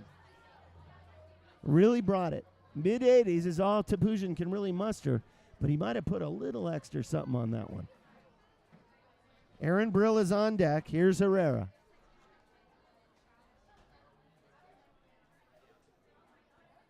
Holds the bat kind of low. Cues one towards second. Up with it is Yasuda. And he's able to get the runner at second base. So that's Goldstein. He's out 2 away. On the fielder's choice, Juan Herrera reaches first base. Your attention, And here's please. Aaron Brill. Pitch hitting for Stu, I your can't stress the Pacifics, number 16, Michael Rizzatello. Okay, Rizzatello is going to bat now in place of Aaron Brill. So Michael Rizzatello with the Pacifics, who is batting .311 with 4 home runs and 31 driven in. Runners at the corners and 2 away. Taylor, I'm sorry, I didn't mean to interrupt there, but Riz is at the plate, and it seems that Matt Cavanaugh's going all in here in the bottom of the 8th inning. Big breaking ball is upstairs. 1 ball on Riz. Take it away, Taylor. No, I was just going to say, and exactly that you got to capitalize on these opportunities. It's late in the ball game. Putting in this pinch hitter right now, this is your best shot to score runs. You got 2 outs, runner on first and third. Let's do this. Mark Lindsay's on deck. 2 down, runners at the corners. Riz stands in 1-0. A check swing appeal to the field umpire. That's Ricardo Rodriguez. No swing. 2-0. To Michael Rizzatello with Lindsay on deck. A lot of people left in the house tonight trying to help the Pacifics pull this one out on an absolutely gorgeous night in downtown San Rafael. Topuzin takes an extra long look. Here it is. Low 3-0. And Topuzin is 1 pitch away from walking him full for the catcher, Mark Lindsay. 2 down, 2 on. The tying run at first base. A 3-1 ball game in favor of the visiting Stompers here in the bottom of the 8th. Topuzin with that closed stance, toes the third base side of the rubber, indoors, taken. 3-1. Yeah, he was not given the green light to swing right there. Rizzatello has had 167 ABs. His on-base percentage, .388. Can he squeak his way onto base here? Here's the 3-1 from Topuzin. He walked him up high. So Riz comes in and walks. That puts Herrera at second base. Miyoshi is going to leave him in for the right-handed batting Lindsay. Bases loaded For your Pacifics, as a mound visit by all the 32, players, Mark but the manager, Lindsay. Takashi Miyoshi, is not making his way out to the field. Comstock, the catcher, is out there. Yasuda is looking into the dugout as Miyoshi comes out and motions. We're going to leave him in. This is the second time in the last 2 innings that the Pacifics have had the bases loaded with 2 outs. They really need to make something happen here. Well, I hate to say it, but it could be the end of the ball game. You may very well be right. Topuzin came in with the bases loaded and was able to get out of the jam. He's in the same situation now. Bases loaded, 2 down. Game is on the line for all intents and purposes. Lindsay stands in a fastball across the knees, the same pitch Topuzin opened with when he came in. Back in the 7th. We're in the bottom of the 8th now, And Lindsay's behind in the count, 0-1. It's a great way to recover from that walk he just gave out. First pitch strike. Lindsay stands in. Right-handed batter, breaking ball, fly ball into shallow center. This is going to get down. Hibbert can't get to it. 1 run scores. And on the play, 2 runs come in. On the play, Gillespie scores. Herrera scores. Tie game. Lindsay gets the game-tying single to shallow center field. What a knock at just the right moment off of Topuzin. And now Takashi Miyoshi will come in. And the Pacifics have tied this one up in the bottom of the 8th. Well, Taylor, the fans are loving it. And you said if he doesn't do it right here, you're afraid it's over. Well, you got it done. Lindsay comes in, base knock into center field. 2-run score, and the Pacifics have tied it at 3. Bottom 8. It's like I always say, big-time players make big-time plays.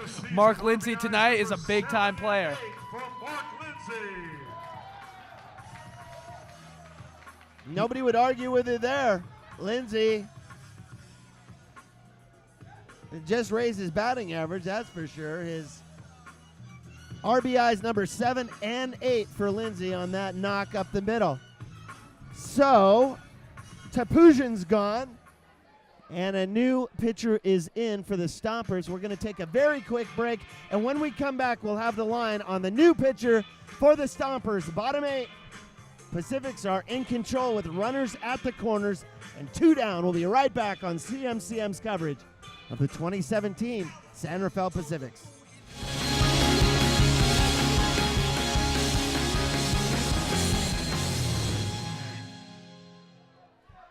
All right, welcome back, everybody. Jacob Cox has come in place of Dominic Topuzin. Cox, 16 appearances, 23 2/3 innings pitched. He's given up 16 hits, 15 runs, 8 of them earned, 14 walks, 25 Ks, a 3.04 ERA. A big, tall, right-handed pitcher. Has inherited 2 out and 2 on, a tie game. As Kyle 80 stands in the 9-hole hitter. 80 on the night, 1 for 2 with a walk and a strikeout, and a base knock up the middle in the 3rd. 80 has a chance to put the Pacifics up by 1. Pacifics have trailed in all categories all night until Mark Lindsay came up and roped one into shallow center to score 2 and tie the ball game to get rid of Topuzin. So here's Cox and he has a pretty heavy fastball, fouled up and out on the Anderson drive, and it's 2-2 to the right fielder, Kyle 80. Cox, I'm guessing, is 6'3", although I'm not sure. I'm sure we have it around here somewhere, and Taylor Williams will let us know how tall and how much this. Cox, 6'5", 215 pounds. Yeah, he looks like a big dude, a very tall guy. Runner goes, the hit and run in effect, and Kyle 80 fouls it back onto Anderson drive, another one. But on the play, Lindsay had just a tremendous jump.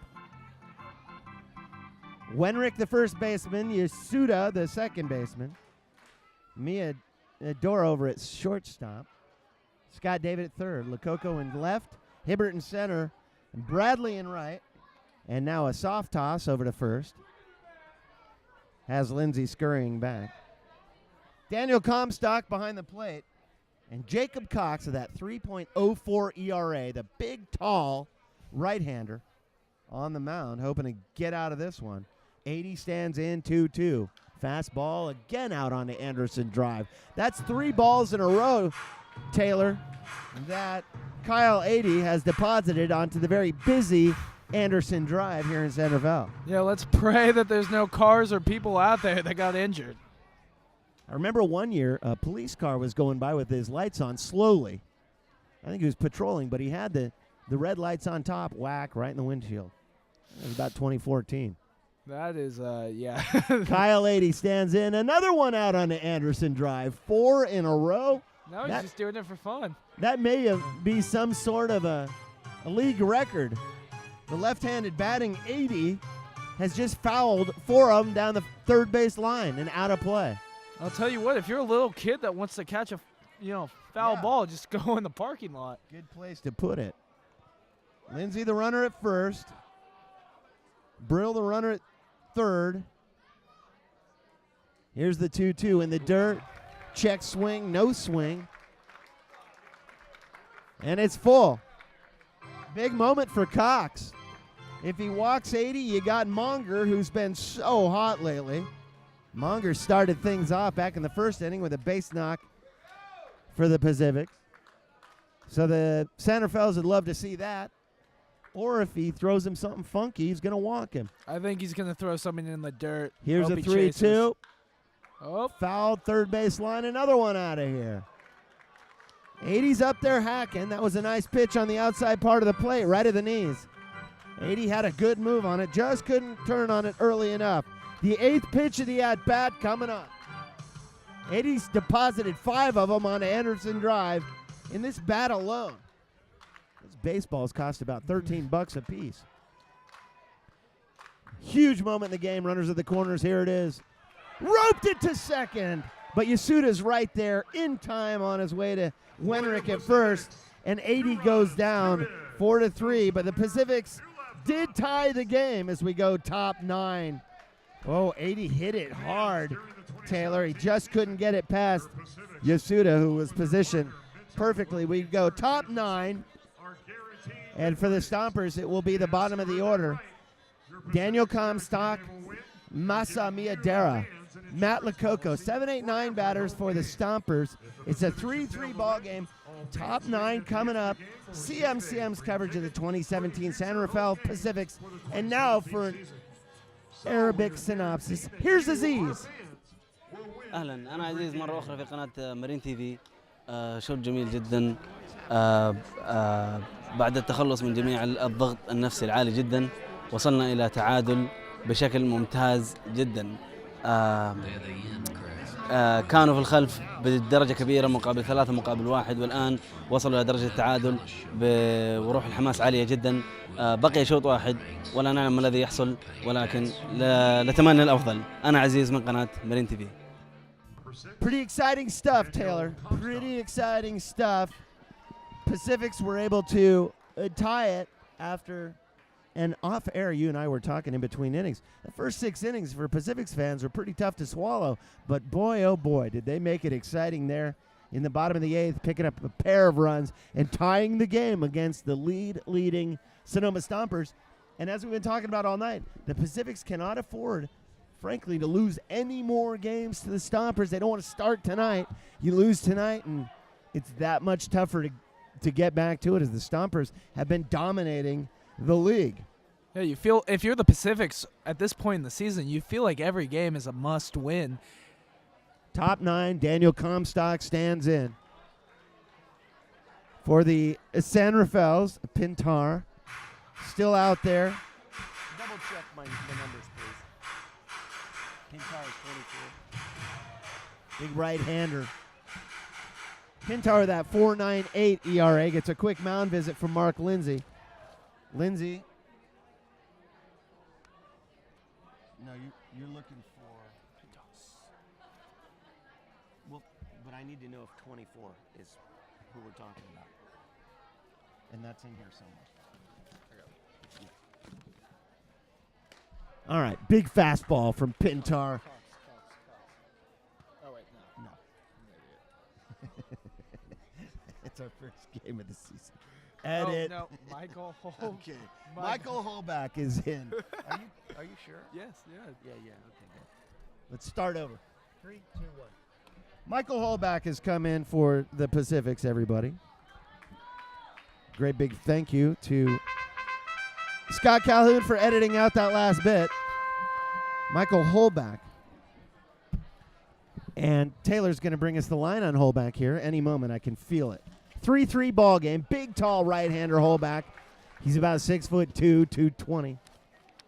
And he is facing Daniel Comstock here in the top of the 9th inning. A 3-3 ball game. And boy, oh boy, this has extras written all over it. Holback, his ERA is 2.93. He's pitched in 18 games. 2.93, a rope up the middle into center field, and Comstock is aboard for his second knock of the night. And the Sonomas have a base runner, nobody out. Masamiya Dara on his way to the hitting area. And please finish your thought on Michael Holback. Sorry, I was just going to say that Michael Holback, he's a big strikeout pitcher, 9.1 Ks per inning, so he averages at least a strikeout per inning. So as you can tell, I mean, this guy, he's a big dude, and he's coming out here to throw strikes. No, it's a tie game now. They're going to put their big dogs out. Here's Miyadera, stands in. Right-handed batter against the right-handed thrower, Holback. Holback delivers. 1-0, Matt Lococo is on deck. A 2.93 ERA for the big right-hander. He's got Comstock, the runner, at first base. Taylor over there at first, holding him close to the bag. Holback deals a bunt back to Holback. He comes up with it. Oh, brother, he almost overthrew Taylor at first base. He came up and off the bag, but got back down just in time to get Miyadera, and that was a little too close for comfort. On the play, Comstock sacrificed over to second base. The sacrifice bunt moves him over, and here's Lococo. That's the luxury of having a good athletic first baseman in Taylor. As we were talking about earlier in the game, he was a third baseman transformed into a first baseman. And when you have a guy that can play defense at the first base position like a third baseman, it really helps shore up the infield defense. Lococo, a left-handed batter, a wide-open swing. A wide-open stance, I should say. Stands in with his go-ahead run at second base. We're in the top of the 9th inning.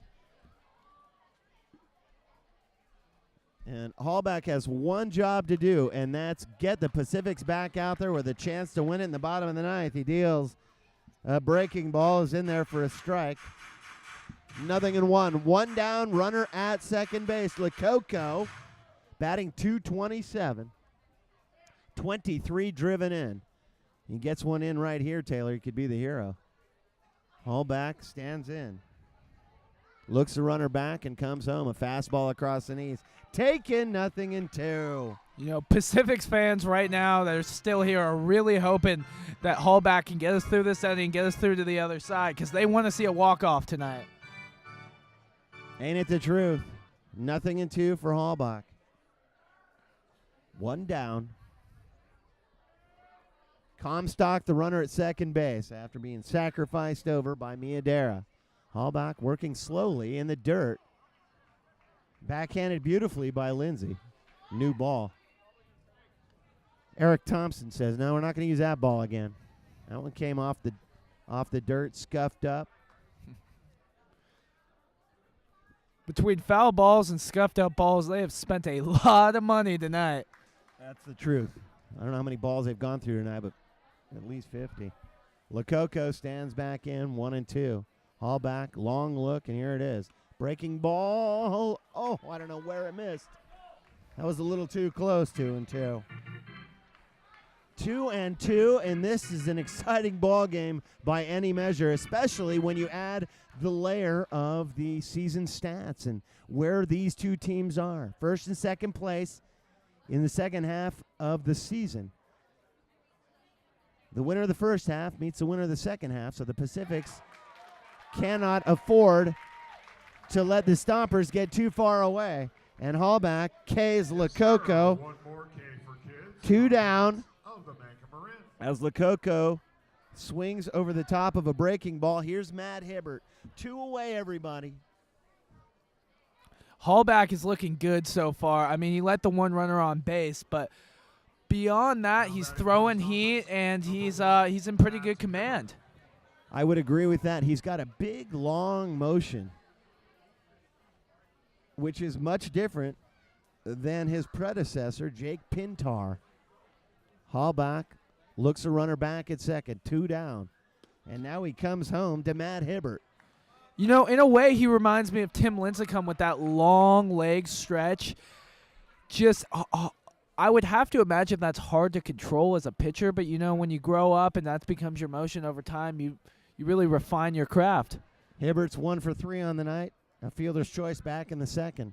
A base knock on the very first pitch of the night. Straight up the middle. Go ahead, run at second base. A fastball away.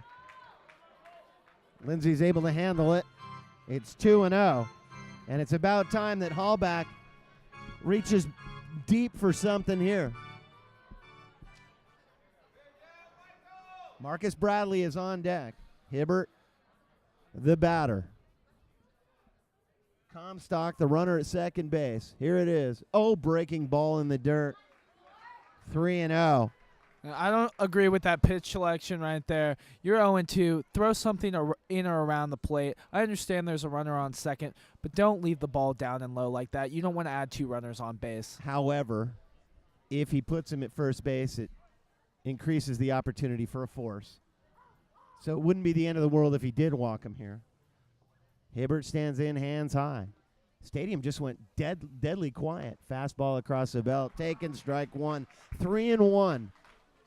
If he puts Hibbert on, either through a knock or through walking him, it will definitely increase the opportunity for a force at second base or at third base, which is about the only good thing you can say. Because I think the team that wins this one tonight, it's going to be a one-runner. I don't think it's going to be much more than that. It's a 3-3 ball game. Hallback goes 3-1 to Hibbert. Got him to swing at a fastball, and it's full. Talk about a huge moment in the game, Taylor. It's a... Oh, Hallback, when he wants to light up the radar gun, he can, and he just threw one right by him. 3-2 now to Hibbert, who steps out and asks for time. Time granted by Eric Thompson. Now he points out to Hallback, says, let's play ball. 3-2 to Hibbert, the leadoff batter. 2 down, and Hallback spins off the rubber. He didn't like what he saw out there at Comstock at second base. That was a figure skating move right there, Stu. That's a good call. He looked like Dorothy Hamill going into a sow cow off of the rubber. He turned back toward the top of his body, sort of spun back the bag, and the bottom half of his body, right at the waist, turned toward first base. So you can only do that where you're wearing cleats. If you're wearing topsiders, you're falling to the ground. That's a good call. Can only do that one with cleats. Comstock back at second base, removes the helmet just to, I don't know, remove some sweat. Now the helmet goes back on after a quick mound visit to Michael Hallback from Mark Lindsay. Hallback with that 2.93, very stingy ERA. Hibbert's in there, the count is full, 2 down, huge moment. Top 9, popped him up, first base side, out of play toward Jane's First Base Cafe. At first I thought it was going to remain in the park and that Jake Taylor was going to have a play on it at first base. But I was wrong. It was hopeful. Stu, I thought that was going to hit us, to be completely honest Once in a while, they come close. We'll do it again. Full count. Hibbert, hands high, waggles the bat. Hallback comes home. Oh, he walked him. It was just a little low and away. First and second. That was a good pitch right there, Stu. I mean, I know he walked him, but it was the perfect position to get a swing or a miss or a called strike 3. It was right on the edge. Totally agree. You don't want to give him Hibbert something to hit because he'll hit it. So he had to play with the outside edge, and if he got the call, great. He didn't. But here comes Marcus Bradley. Bradley, one of the early heroes last night, but the Stompers couldn't hold on to it. This is fouled back off of the hand of home plate umpire Eric Thompson. Well, it nicked him right on the right hand. You want to be a professional umpire, you're going to take a few of those. And they've got a lot of protective gear on, but not 100% of their body. And once in a while, 180-mile-an-hour foul tip will get you. Hey, it's a thankless job. That one got him right in the hand. Yeah. It's a thankless job out there to be an umpire in Bradley- any professional sport. Bradley stands in and takes low, 1-1. 2 down, runners at first and second base. Joel Carranza is on deck, and Holback wants nothing to do with Carranza. 2 on, 2 down. Bradley, the left-handed batter who's been patrolling right field tonight, stands in very close to the plate, indoors. Now, while walking Hibbert wouldn't have been the end of the world, and that's exactly what happened, walking Bradley may very well be the end of the world. It's 2-1 with 2 down. The problem is you don't want to load him for Carranza. Carranza batting in the 3-hole is on deck. So he's got to get Bradley right here. Holback reaches back. Here it is. Breaking ball. Jammed him. First base side. It gets through everybody. Into right field. Up with it is 80. The throw home is in time. He's there. The slide. He got him. Comstock came around third. He was sent home. And the perfect throw from 80 in shallow right field is there. In time, Lindsay applies the tag. Out number 3. We go bottom 9, and the Pacifics have a chance to walk it off. Holy cow, what a great play. Marcus Bradley hits a line drive into right field, and the throw home gets Comstock sliding in a collision play at the plate. Great move by Lindsay. Let's send it down to the field to Tressa. The Pacifics had a pretty good mid-madness inning in the bottom 8. Well, Sonoma tried to say something about it, and San Rafael said no with an amazing play and an out at home. Keeps it 3-3, and I don't know about you guys, but I'm in a mood for a 9th inning walk-off. Back to you, Stu.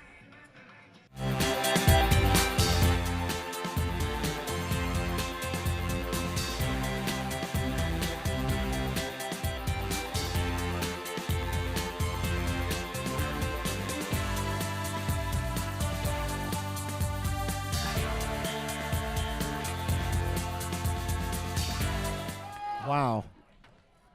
This place is buzzing. Cameron Monger is going to lead things off for the San Rafael's bottom 9, everybody, 3-3 ball game.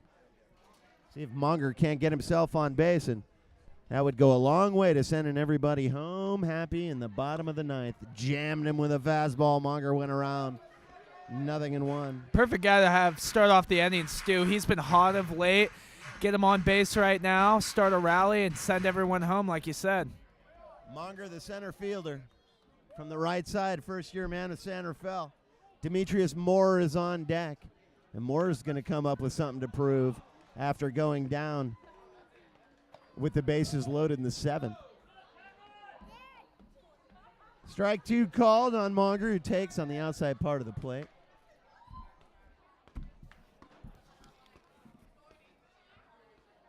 Cox out there with that 3.04, the big, tall, lanky right-hander. Slider is taken 2-1. I'm not sure. That didn't look too bad at all.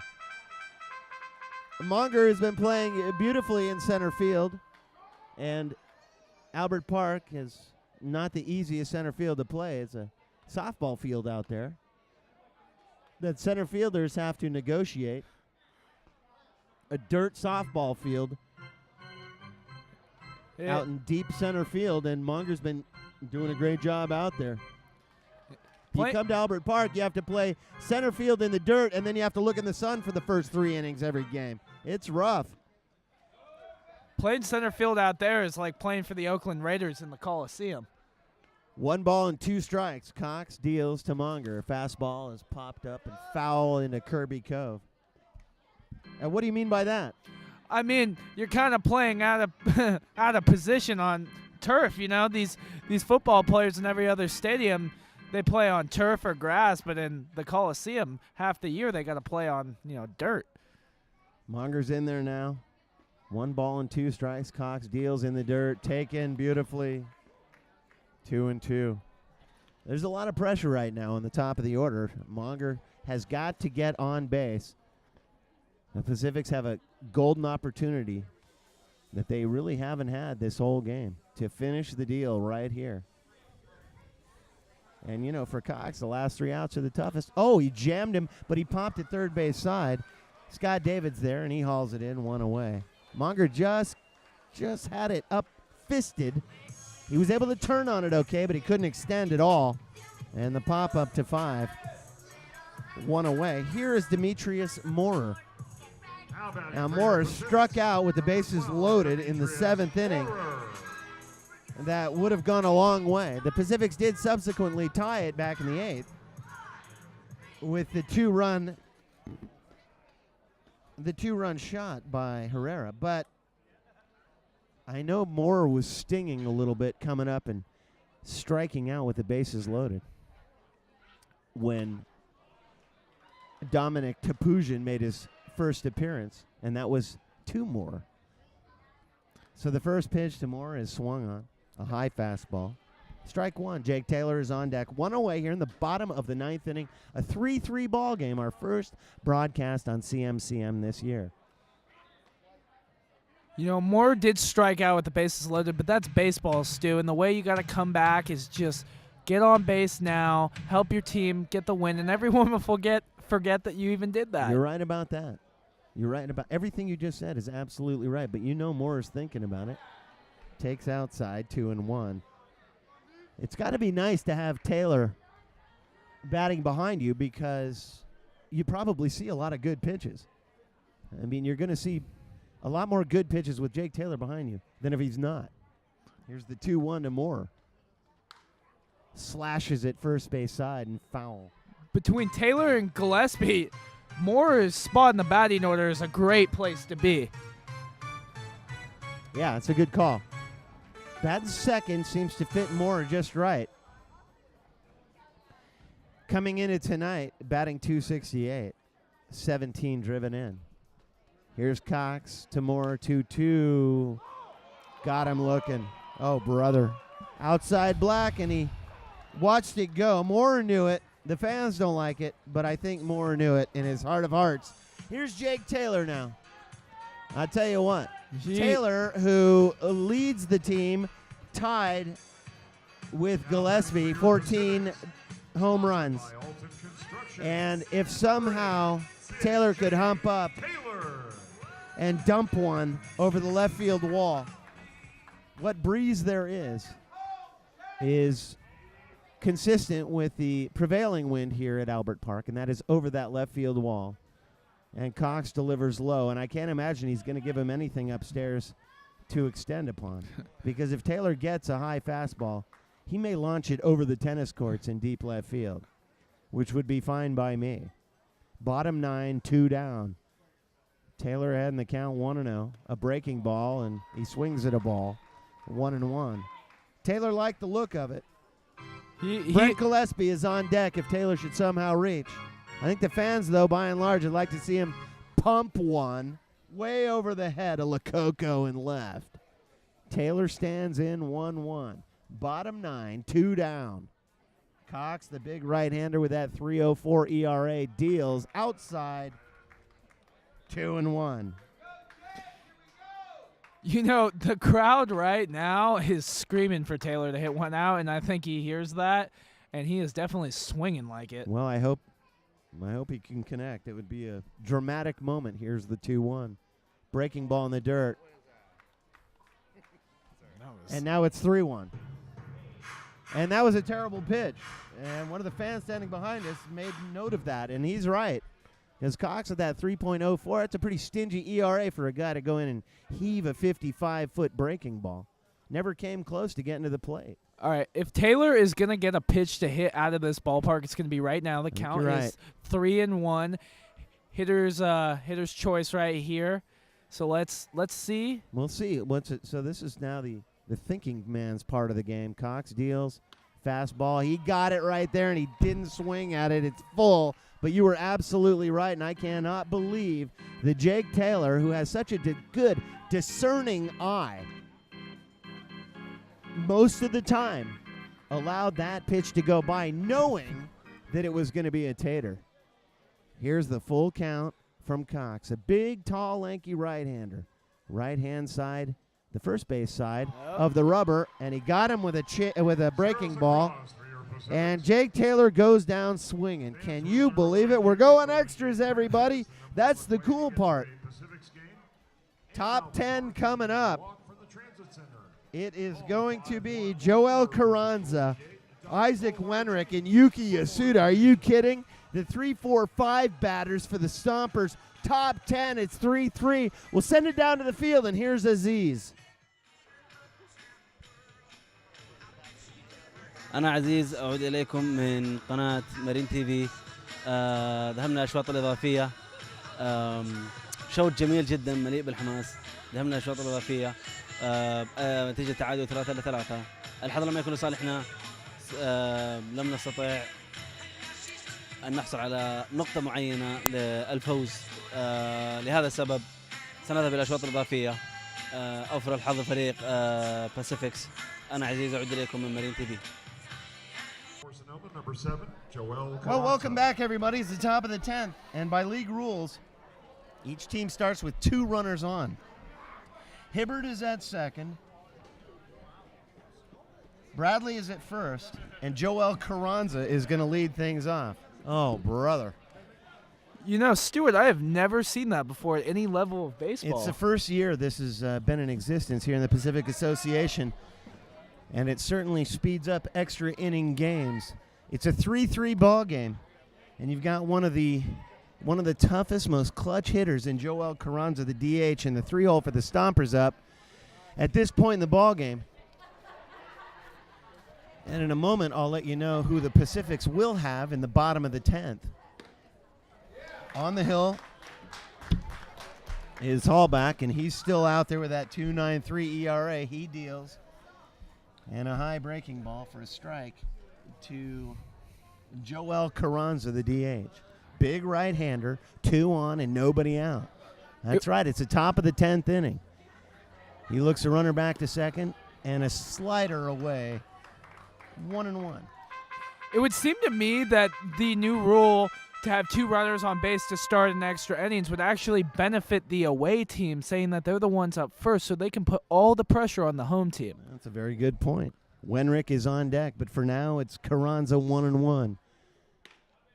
Fastball across the knees is taken. 1 ball and 2 strikes to the big slugger Carranza on the night. He has walked, sacrificed, he struck out in a fly ball. Officially 0 for 3 on the evening. Michael Hallback, the big right-hander, looks Hibbert back to second. Bradley, the runner at first. Oh, and he just missed on the outside corner. It's 2-2. And from our angle here, high atop first base, looking down on the area of play, way, way up here. I mean, we are way above the Pacific's dugout. It looked good. It was right across his knees, but it must have been just a little bit wide. Now we have a good shot on CMCM. And the look back. Here's the 2-2. Off speed towards second. Scooped up by Brill, and he throws it away. He just hammered it over Goldstein at third base. And on the play, he made it look like a Little League play. And 2 runs come in on the play, if you can imagine. Check it, 1 run came in. Marcus Bradley had to stop at third base. Hibbert did come in and score. It's an error on Brill at second base. Carranza stops at first. Runners at the corners, and the Stompers put up 1. Still nobody out, and here's Isaac Wenrick. Just the story of the night. 5 errors now. I mean, Stuart, you can't win a game if you're beating yourself. Well, if you have 5 more errors than your opposition, I think you're absolutely right. If Sonoma had thrown up any errors, that might have been different. And now Hallback is being visited by the infield. And Brill is actually trying to kind of pump up the team. But, you know, Brill tried to make a play on that chopper from Carranza where I understand what he's doing. He's trying to break it down. He's trying to keep the second run from scoring on the play. But, you know, you got to concede 1 and get the out. So runners at the corners, just 1 run scored on the play. It's 4-3. Bradley had to stop at third. Carranza's at first. Hallback is going to climb that hill slowly. And here's Isaac Wenrick. Wenrick walked 3 times tonight. officially 0 for 1 on the evening with a ground ball over to Herrera at short. Wenrick, a left-handed batter, stands in. Hands are extremely high. We're in the top of the 10th inning. It's a 4-3 ball game. Strike one taken to Wenrick with Yasuda on deck. You know what's amazing in today's modern-day game, I think since Moneyball and Billy Bean and the Oakland A's of 2002, the walk is just as valuable as the hit, Stu. Wenrick swings at a high fastball, and it is 0-2. Yeah, you make a very good point. You're absolutely right. In fact, there are interesting statistics, but 37% of the time, a walked first batter of the inning comes around to score. That's a high number. In pro ball, 37% of the time, if you walk that leadoff batter, he makes his way in. Chopped foul, third base side. Wenrick stays alive. 0-2 will do it again. Yasuda's on deck, nobody out. Runners at the corners, 1 run in. It's 4-3. Top 10 Stompers.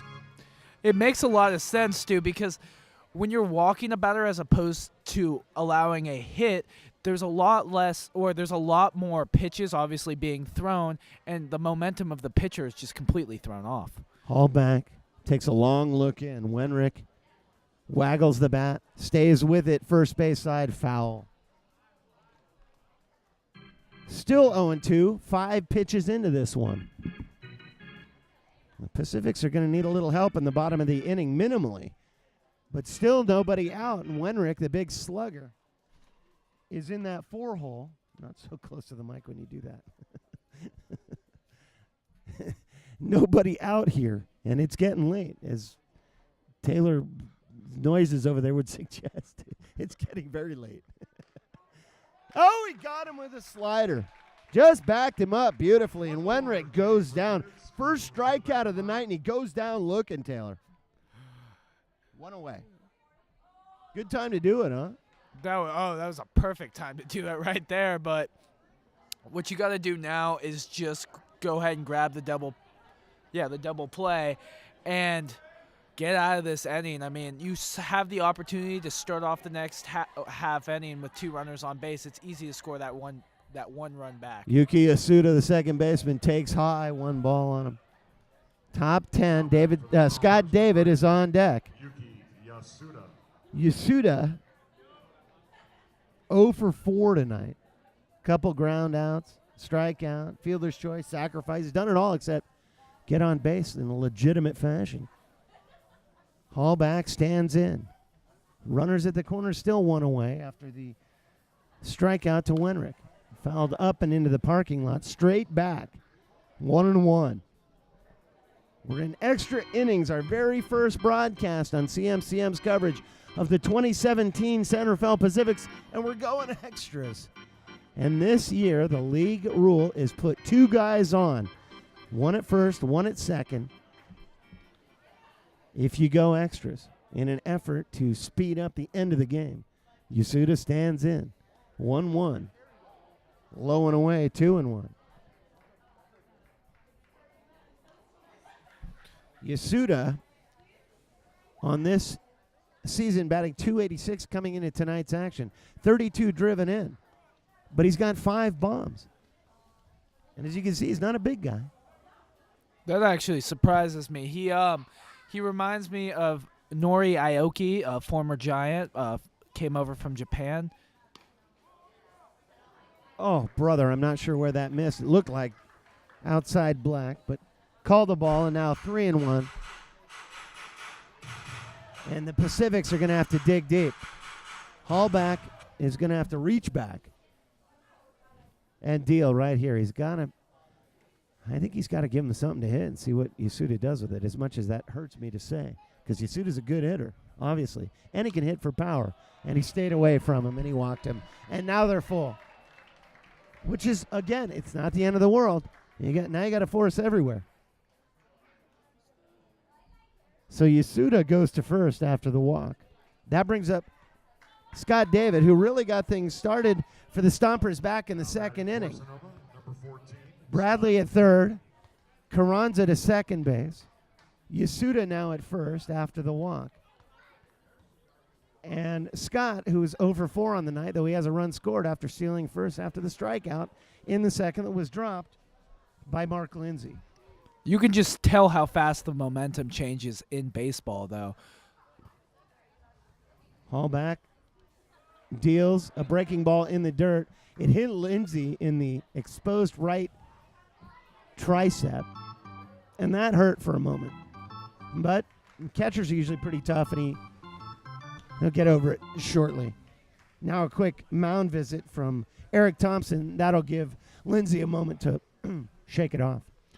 That's exactly why he went out, to give Hallback a new ball, and really to give Lindsay a moment, and he'll brush off the plate now for that same reason. It's a nice courtesy from a professional umpire. Give the catcher a minute to catch his breath. Now he taps Lindsay on the back. And I'm sure he said, "You okay?" Lindsay's ready to go. He's a tough guy. All these catchers are. Hallback reaches in and deals.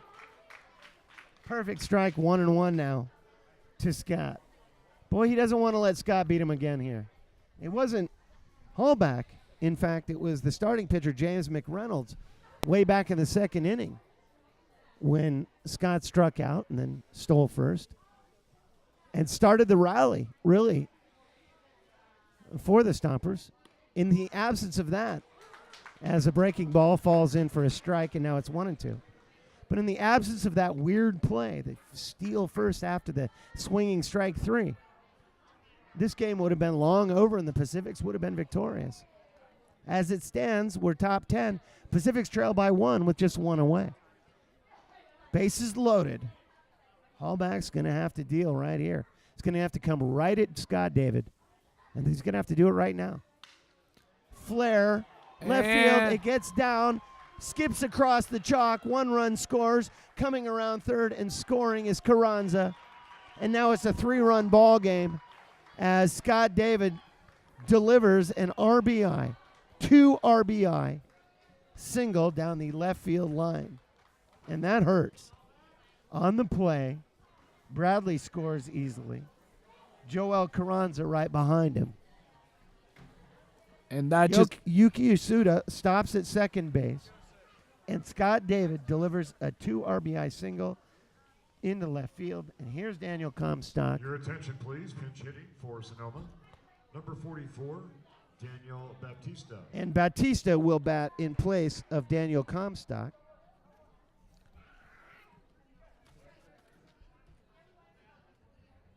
And Batista from the left side can hit with power. Batting .273, Batista has 2 runners on. 5 driven in, just 1 bomb. But he's only appeared in 12 games. Batista, with just 1 out, takes ball 1. Daniel Baptista, followed by Masa Miyadora. Miyadera in the 8th hole. Batista here batting 7th. 44 at-bats. He's gotten 12 hits. this is a left-handed batter against the right-handed Hallback. And that's a good move out of Takashi Miyoshi. He's not going to take any chances. It's a 6-3 ball game. 3 of them have come here in the top of the 10th. This is a big dude out there, too, Batista. I mean, he is a large fella, and he has a lot of power, especially hitting it to that to the left field side of the park. If he goes oppo, look out. He fouls one off of his own ankle and falls to the ground. 2-1. Hallback's got to hang in there. When the Pacifics come up in the bottom of the inning, they're going to have 2 base runners themselves. So it sounds like a lot, having scored 3 runs, but if he can somehow get out of this right now with a double play and get his guys to the plate, could happen. Got to remain positive in these situations. The Pacifics did come and tie the ball game, for crying out loud, after trailing all night long. Batista stands in. As Taylor said, he's just a big slugger. Totally imposing figure at the plate. Hallback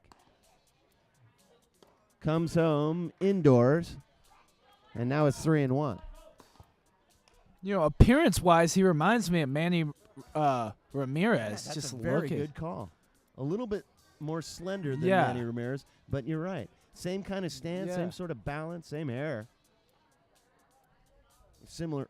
I wonder if in he's the as face. I wonder if he's as crazy as Manny Ramirez, though. I have a great Manny Ramirez story if we have time later. Here's the 3-1 in the dirt. Oh, brother, and it gets away from Lindsay. And everybody's going to move up on the play. That's a wild pitch. And everybody's... No, it's not a wild pitch because it was ball 4. So the only good news about that is though it was ball 4, it was still a live ball. And on the play, Wenrick moves over to third. Check it. That's Yasuda at third now, because Carranza had scored on the previous play. Scott David moves over to second base, and Batista goes to first, a walk. And now a mound visit, and the Pacifics are in trouble. Any way you look at it, the Pacifics are in trouble. I want to remain positive, and they are going to have the bottom of the 10th to deal with. I can't believe they're keeping him in right now. Nick DeBar, the pitching coach, has come out, had a very brief visit with Hallback, and he's going to stick it out, at least for one more batter. That's surprising to me. At this point, he's let up 3 runs in the inning. I know the first 2 runners were given to them on base, but I think at this point in the game, with it basically on the line, you need to pull him. Masamiyadera stands in from the right side. A breaking ball is taken across the knees, strike 1. Miyadera on the night had an RBI back in the second inning. Since then, a walk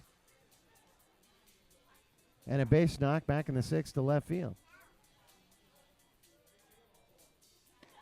Swing and a miss to Miyadera. Check it. Miyadera had he had the RBI in the second. A fielder's choice. He reached in the 4th. Hit into a double play back in the 6th and a sacrifice bunt in the 9th. 0-2 with just 1 away still. Bases loaded, and he got him swinging. A half-hearted effort, but a nice pitch out of Hallback, and mercifully we're down 2 down with Matt Lococo coming up. Well, Hallback just inspired some confidence in his pitching coach right there, proving him right by leaving him in the game. You know what? That's a very good call, and you look at it this way.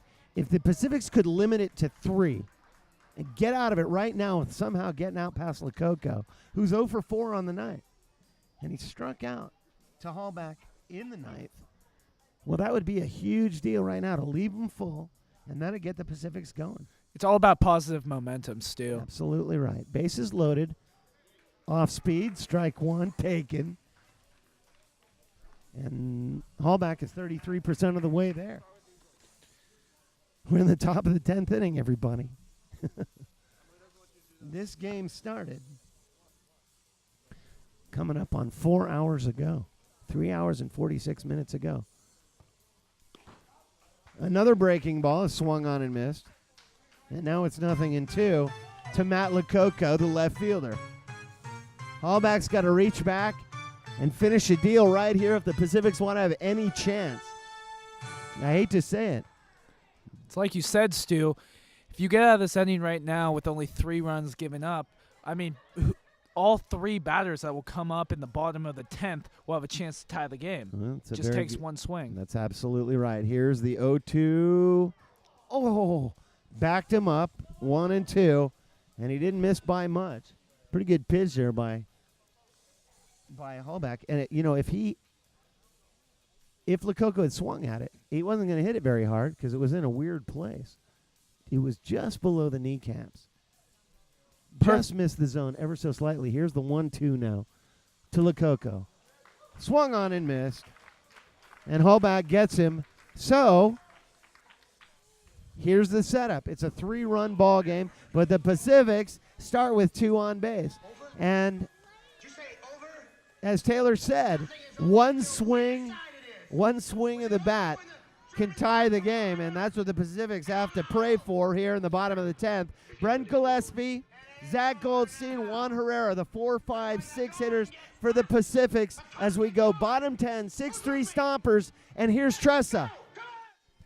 Thanks a lot, Stu. Well, we hear Animal House in the background. Was it over when the Germans bombed Pearl Harbor? Well, no. Well, technically, it ain't over till it's over. There's a 3-run deficit, and the Stompers had something to say about it. But, like I said, it ain't over till it's over. Back to you, Stu. Bottom of the 10th inning, here's Brent Gillespie for the good old San Rafaels. On base, Moore at second, Jake Taylor at first. Gillespie stands in, and the Sonomas have a new pitcher in. A left-handed side slinger to Gillespie, who takes the first pitch for a ball. Goldstein's on deck. It'll be the 4, 5, 6 hitters. And the second pitch to Gillespie is a line shot over to first. Wenrich's there. He's got it. Taylor comes off the bag. Wenrich steps on a double play. 2 pitches, 2 outs. Oh, brother. Zach Goldstein may very well be the last chance for the San Rafaels. Moore is still out there at second base as Taylor was doubled off. Zach Wendorf is on the mound. A big side slinging left-hander. Wendorf is on the mound for the Sonomas. In 8 appearances, he's pitched 10 innings, giving up 9 hits, 5 earned runs, 6 walks, and 10 strikeouts. Side slinger deals a fastball, hoisted a mile into the air from Goldstein. Shallow right field. Bradley is under it. Game over. Sonoma, 6 runs on 7 hits and no errors. And the San Rafaels, 3 runs on 8 hits, 5 errors. And darn it, Taylor, I believe that final stat was the difference. The Pacifics had a good chance. We go extra innings. They tie the game in the bottom of the 8th inning, and darn it, the Sonomas were too much on one hand, and the Pacifics sort of hurt themselves on the other with those 5 errors. I don't believe the Stompers beat the Pacifics tonight. I believe the Pacifics beat the Pacifics tonight. Well, I think anybody that listened to this one or watched this one on CMCM would agree with you. Well, for our final wrap, everybody, on this one, we're going to send it down to Aziz. We want to thank you for spending your evening with us. And for one last time, here's my friend Aziz on the field. مرة أخرى أعود إليكم عزيز من قناة مارين تي في. للأسف كانت مباراة جميلة جدا، كان الجو حماسي لدرجة كبيرة، الضغط كان قويا جدا، ولكن للأسف خسر فريق الباسيفيكس 6-3. كانت مباراة جيدة جدا، قاموا بما كل ما يستطيعون بمنطقة، ولكن للأسف الحظ لم يحالفهم، ولكن مرة أخرى وليكن الحظ معهم. أنا عزيز من قناة مارين تي في.